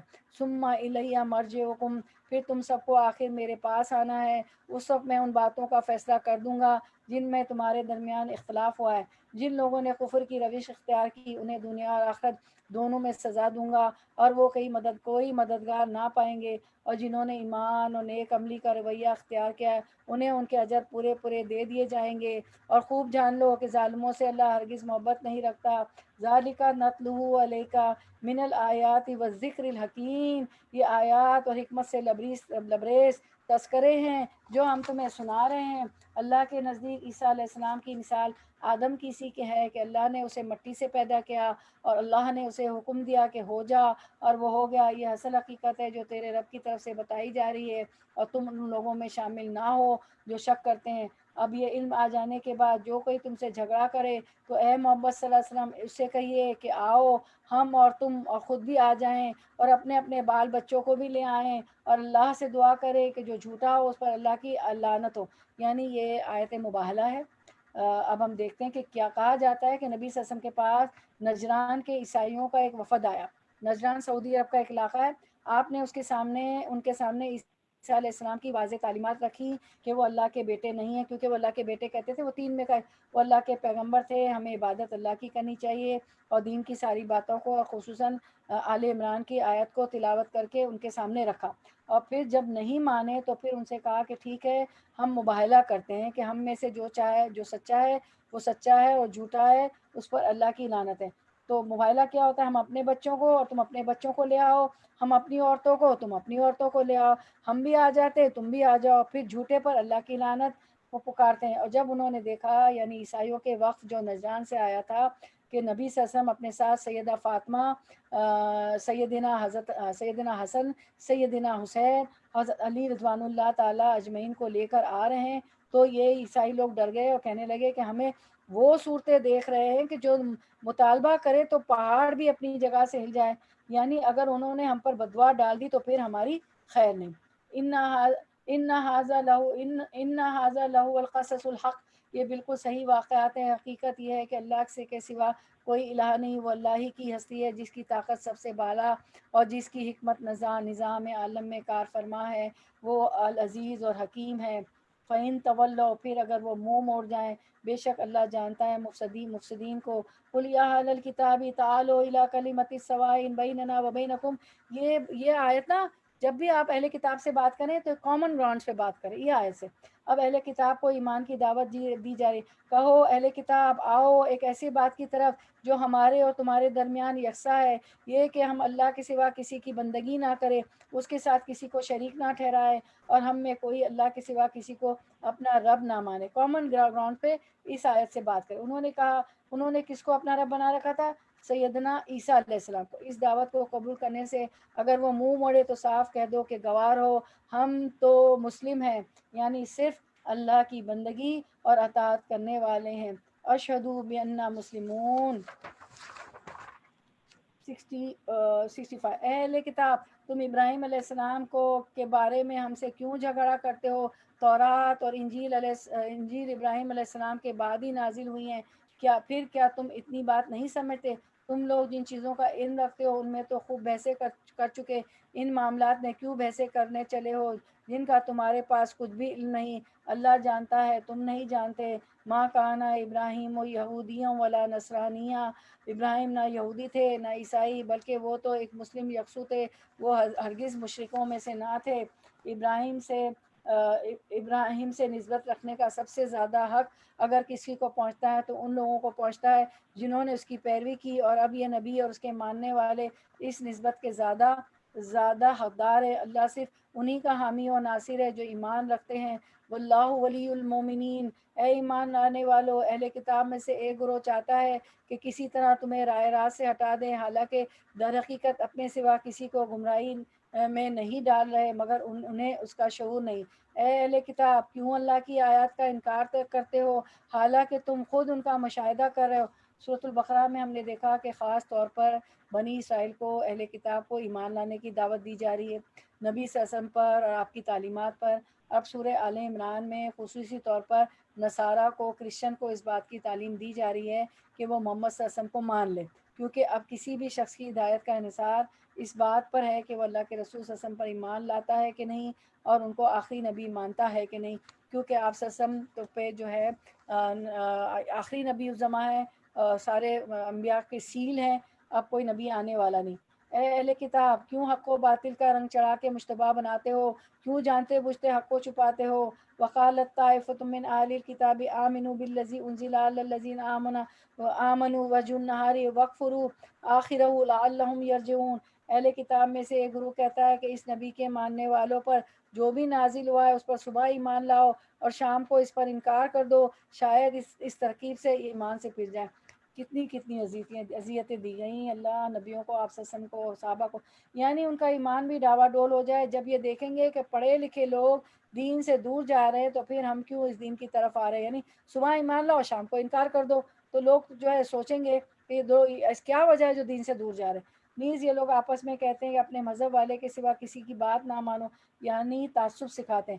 اے نبی، ان سے کہہ دیجئے کہ اصل میں ہدایت تو اللہ کی ہدایت ہے اور یہ اسی کی دین ہے کہ کسی کو وہی کچھ دے دیا جائے جو کبھی تم کو دیا گیا تھا، یہ کہ دوسروں کو تمہارے حضور پیش کرنے کے لیے تمہارے خلاف کبھی حجت مل جائے۔ اے نبی صلی اللہ علیہ وسلم، ان سے کہیے کہ فضل اور شرف اللہ کے اختیار میں ہے، جسے چاہے عطا فرمائے، وہ وسیع النظر ہے، سب کچھ جانتا ہے، اپنی رحمت کے لیے جس کو چاہتا ہے مخصوص کر لیتا ہے، جسے چاہتا ہے ترجیح دیتا ہے، جسے چاہتا ہے چن لیتا ہے۔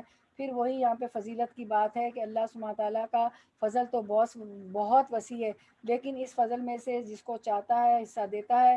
تو ہمیں کیا کرنا چاہیے؟ ناراض نہیں ہونا چاہیے کہ اللہ تعالیٰ نے فلاں کو کیوں دیا، یہ سب کچھ دے رکھا ہے، مجھے کیوں نہیں دیا۔ تو ہمیں کیا کرنا چاہیے کہ تم میں سے جو اللہ بعض کو بعض پر فضیلت دی ہے اس کی تمنا نہ کرو، نہ دیکھو کہ دوسرے کے پاس کیا ہے۔ ہمیں کیا دیکھنا ہے کہ اللہ سے اس کا فضل مانگنا ہے، ہر وقت اللہ کے فضل مانگے، اور ہمیشہ اپنے سے نیچے کو دیکھیں۔ اوپر سے دیکھیں گے تو ہمیشہ جو ہے وہ رہیں گے کہ ہم ڈپرائیو ہیں اور وہ ناشکری آئے گی۔ تو اللہ سے ہمیشہ اللہ کا فضل مانگے۔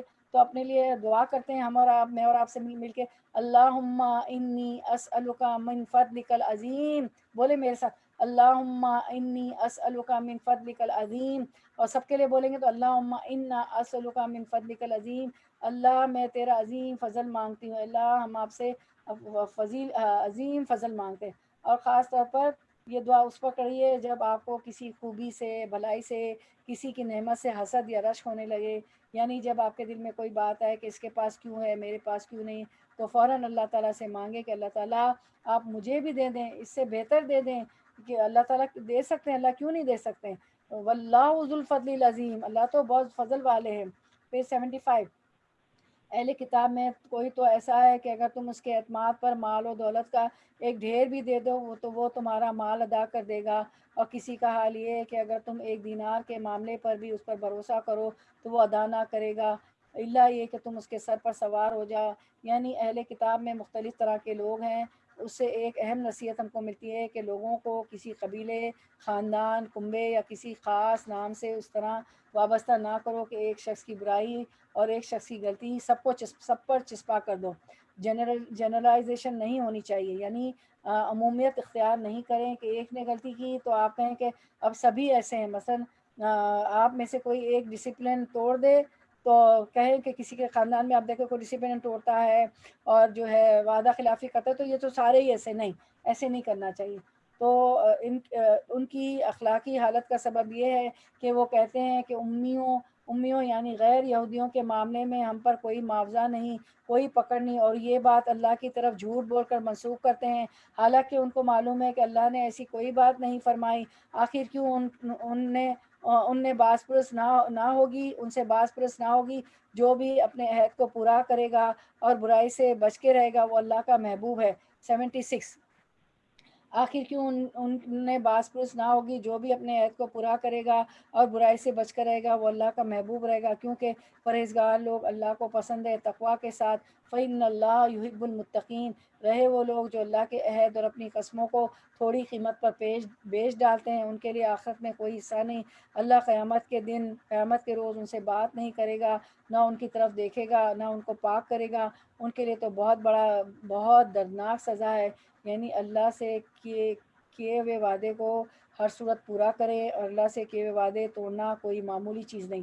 ان میں کچھ لوگ ایسے ہیں جو کتاب پڑھتے ہیں، اس طرح زبان کا الٹ پھیر کرتے ہیں تاکہ تم یہ سمجھو کہ جو کچھ وہ پڑھ رہے ہیں وہ کتاب ہی کی بات ہے، وہ کتاب ہی کی عبارت ہے، حالانکہ وہ کتاب کی عبارت نہیں ہوتی۔ اہل کتاب کی کچھ خیانتوں کا ذکر ہے کہ کس طرح وہ اللہ کی کتاب کو بدلتے ہیں تاکہ خود کو بدلنا نہ پڑے ان کو۔ وہ کہتے ہیں کہ جو کچھ ہم پڑھ رہے ہیں یہ اللہ کی طرف سے، حالانکہ وہ اللہ کی طرف سے نہیں ہوتا۔ وہ جان بوجھ کر جھوٹ بات اللہ کی طرف منسوخ کر دیتے ہیں۔ کسی انسان کا یہ کام نہیں کہ اللہ تو اسے کتاب اور حکمت اور نبوت عطا کرے اور وہ لوگوں سے کہے کہ اللہ کی بجائے تم میرے بندے بن جاؤ۔ وہ تو یہی کہے گا کہ سچے ربانی بنو، جیسا کہ اس تعلیم کا تقاضا ہے جس کو تم پڑھتے اور پڑھاتے ہو۔ قرآن پڑھنے اور پڑھانے کا مقصد کیا ہے؟ ربانی بننا، رب والا بننا، اللہ کے قریب جانا، اللہ کی نظر میں بڑا بننا، یعنی کوئی دیکھے تو اس کو رب یاد آ جائے۔ ربانی بننے، کیونکہ آپ قرآن کے اسٹوڈنٹ ہیں، ہفتے میں 4 دفعہ ہم کو کرتے، ایک انگلش کا 3 اردو کے درس، تو ہمیں نظر آنا چاہیے ہمارے عمل میں کہ وہ کہیں نماز نہیں ہو رہی تو ریا دکھاوا نہیں ہو تو وہاں نماز پڑھ لیں، کہیں ڈونیشن باکس میں نہیں ڈالا جا رہا ہے مسجدوں میں ڈال لیں، نیکیوں میں سبقت کرنے والے، آگے بڑھنے والے ہو، نیکی کا ایک موقع بھی ہاتھ سے نہ جانے۔ وہ ہرگز تم سے یہ نہیں کہے گا کہ پیغمبروں یا فرشتوں کو اپنا رب بنا لو، کیا یہ ممکن ہے کہ ایک نبی تم کو کفر کا حکم دے جبکہ تم مسلم ہو؟ ان ساری باتوں کی تردید ہے یہاں پر جو لوگوں نے اللہ سبحانہ و تعالیٰ سے غلط طور پر منسوخ کر رکھی یا پیغمبروں کے ساتھ۔ یاد کرو اللہ نے پیغمبروں کے ساتھ عہد لیا، آج ہم نے تمہیں کتاب، حکمت اور دانش سے نوازا ہے، کل اگر کوئی دوسرا رسول تمہارے پاس اس کی تعلیم کی تصدیق کرتا ہوا آئے جو پہلے سے تمہارے پاس موجود ہے تو تم کو اس پر ایمان لانا ہوگا، اس کی مدد کرنی ہوگی۔ یہ ارشاد فرما کر اللہ نے پوچھا کہ کیا تم اس کا اقرار کرتے ہو، میری طرف سے عہد کی ذمہ داری اٹھاتے ہو؟ انہوں نے کہا ہاں، کہ ہاں ہم اقرار کرتے ہیں۔ اللہ نے فرمایا کہ اچھا گواہ رہو، میں بھی تمہارے ساتھ گواہ ہوں۔ اس کے بعد جو اپنے عہد سے پھر جائے وہی فاسق ہے۔ تو یہاں اصل میں اہل کتاب کو متنبہ کیا جا رہا ہے کہ تم نے اللہ سے کیے ہوئے عہد کو توڑا ہے، کس طرح محمد صلی اللہ علیہ وسلم کی مخالفت کر کے آپ پر ایمان نہ لا کر، حالانکہ تم اپنے پیغمبروں کے ساتھ یہ وعدہ کر چکے ہو کہ تم آخری نبی پر ایمان لاؤ گے۔ افغیر دین اللہ یبغون، کیا پھر وہ اللہ کا دین چھوڑ کے کچھ اور چاہتے ہیں، کوئی اور طریقہ اختیار کرنا چاہتے ہیں، حالانکہ اسی کے لیے سر تسلیم خم کیے ہوئے ہیں جو آسمانوں اور زمین میں ہے، تون و کرن، خوشی سے اور ناخوشی سے، وَإِلَيْهِ یرجعون، اور اسی کی طرف پلٹنا۔ ہر چیز اللہ کے لیے سر تسلیم خم کیا ہوا ہے، درخت، پرند چرند، فرشتے، پہاڑ، سب کے سب، اور اللہ کی تسبیح بیان کرتے ہیں۔ اے نبی کہہ دیجئے ہم اللہ کو مانتے ہیں، قل آمنا باللہ وما انزل علینا وما انزل علی ابراہیم و اسماعیل و اسحاق و یعقوب والاسباط وما اوتی موسیٰ و عیسیٰ والنبیون من ربہم لا نفرق بین احد منہم ونحن لہ مسلمون۔ اے نبی کہہ دیجئے ہم اللہ کو مانتے ہیں، اس تعلیم کو مانتے ہیں جو ہم پر نازل کی گئی، ان تعلیمات کو بھی مانتے ہیں جو ابراہیم، اسماعیل، اسحاق، یعقوب اور اولاد یعقوب علیہم السلام پر نازل نازل ہوئی تھی، اور ان ہدایت پر بھی ایمان رکھتے ہیں جو موسیٰ، عیسیٰ علیہم السلام اور دوسرے پیغمبروں کو ان کے رب کی طرف سے دی گئی، ہم ان کے درمیان فرق نہیں کرتے، یا اللہ ہم نہیں فرق کرتے۔ سورۃ البقرہ کے آخر میں پڑھا تھا لا نفرق بین احد منہم، یہاں بھی یہی سکھایا گیا کہ خواہ اللہ نے ان میں سے بعض کو بعض پر ترجیح دی ہے، لیکن ہمارا کام یہ نہیں کہ تم ان کو بڑا بتاؤ یا بناؤ، تمہارا کام یہ کہ ان کے درمیان فرق نہ کرو، اور ہم اللہ کے تابع فرمان ہیں۔ مسلم ہے۔ اس فرما برداری اسلام کے سوا جو کوئی اور طریقہ اختیار کرنا چاہے اس کا وہ طریقہ ہرگز قبول نہ کیا جائے گا، اور آخرت میں وہ ناکام اور نامراد ہوگا۔ وَمَن يَتَّبِعْ غَيْرَ الْإِسْلَامِ دِينًا فَلَن يُقْبَلَ مِنْهُ وَهُوَ فِي الْآخِرَةِ مِنَ الْخَاسِرِينَ۔ کیسے ہو سکتا ہے کہ اللہ ان لوگوں کو ہدایت بخشے جنہوں نے نعمت ایمان پا لینے کے بعد پھر کفر اختیار کیا، حالانکہ وہ خود اس بات پر گواہی دے چکے ہیں کہ یہ رسول حق پر ہے، اور ان کے پاس روشن نشانیاں بھی آ چکی ہیں۔ ان ظالموں کو تو اللہ ظالموں کو تو ہدایت نہیں دیا کرتا۔ ان کے ظلم کا صحیح بدلہ یہی ہے کہ ان پر اللہ اور فرشتوں اور تمام انسانوں کی پھٹکار ہے، اور اسی حالت میں وہ ہمیشہ رہیں گے، نہ ان کی سزاؤں میں کمی ہوگی، نہ انہیں مہلت دی جائے گی۔ البتہ وہ لوگ بچ جائیں گے جو اس کے بعد توبہ کر کے اپنے عمل کی اصلاح کر لیں۔ اللہ بخشنے والا اور رحم فرمانے والا ہے، یعنی بڑی بڑی غلطیوں کو معاف کر دینے والا۔ ہمیشہ بہت زیادہ استغفار پڑھیں، خاص طور پہ ہمیشہ بھی پڑھنا چاہیے۔ ویسے بھی آپ کو پتہ ہے یہ ہمارے لیے آزمائش آ گئی ہے، پینڈیمک ہے، کووڈ جو آ گیا ہے، اور کتنی اس میں پریشانیاں ہیں، بیماریاں ہیں، کسی کی روزی چلی گئی۔ ویسے بھی ہماری زندگیوں میں کوئی یہ نہیں کہ میں پریشان نہیں ہوں، کوئی یہ نہیں کہہ سکتا کہ مجھے پریشانی نہیں ہے۔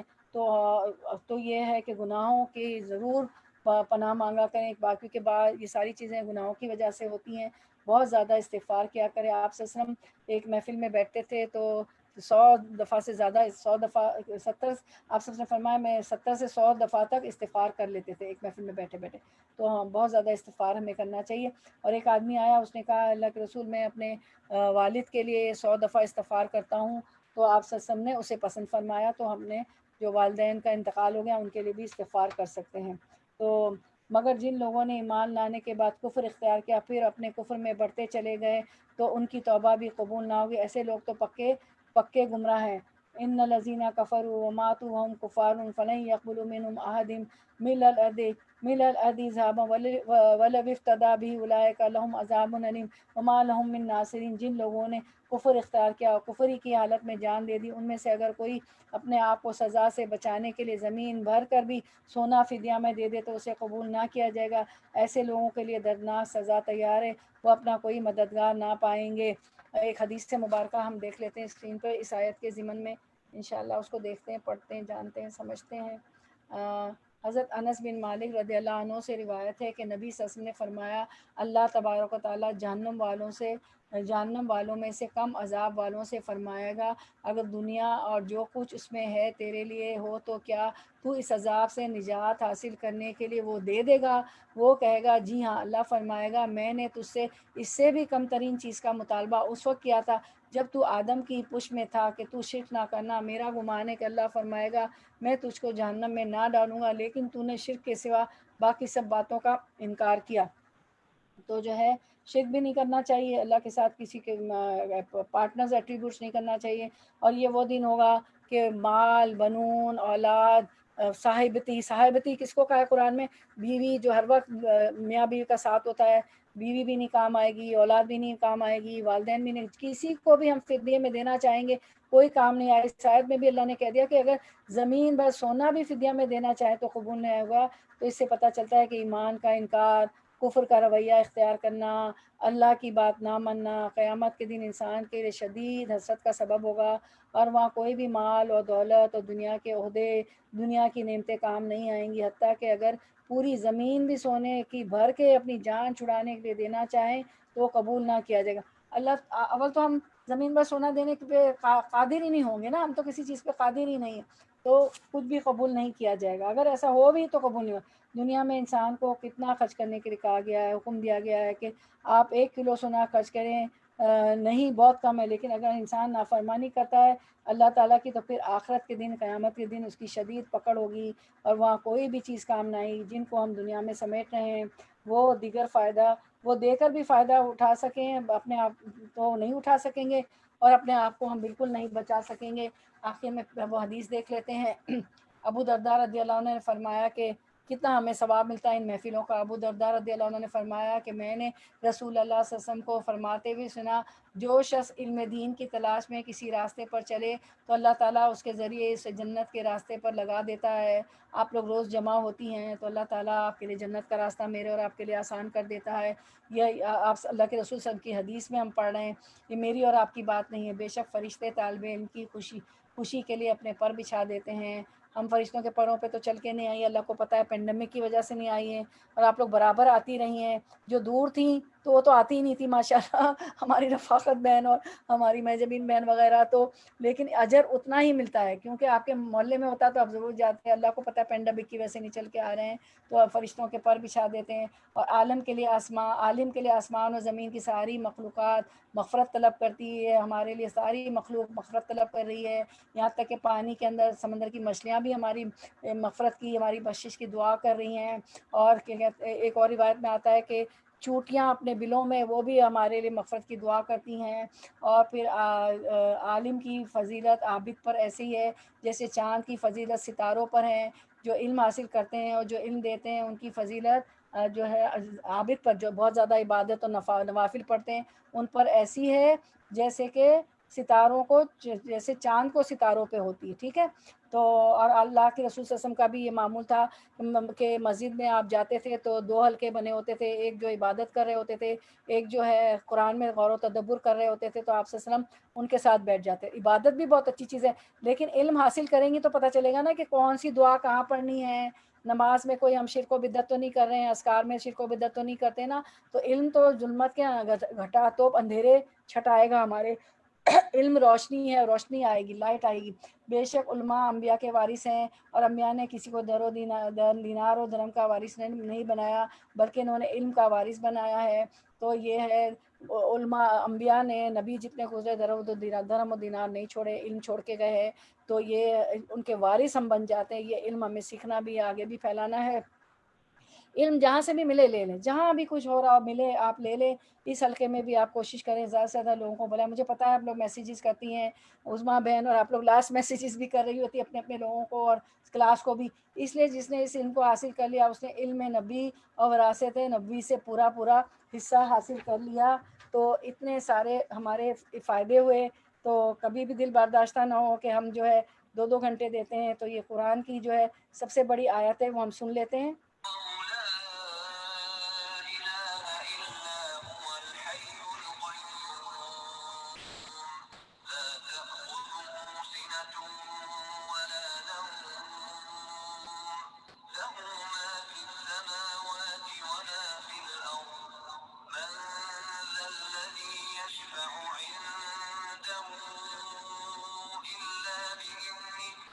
يعلم ما بين أيديهم وما خلفهم ولا يحيطون بشيء من علمه إلا بما شاء وسع كرسيه السماوات والأرض ولا يئوده حفظهما وهو العلي العظيم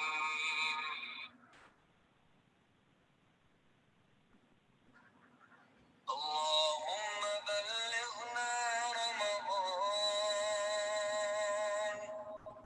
اللهم بلغنا رمضان اللهم بلغنا رمضان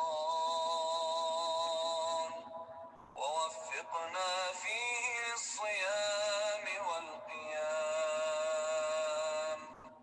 واجعلنا فيه من عتقائك من النار برحمتك يا أرحم الراحمين وآخر دعوانا ان الحمد للہ رب العالمین۔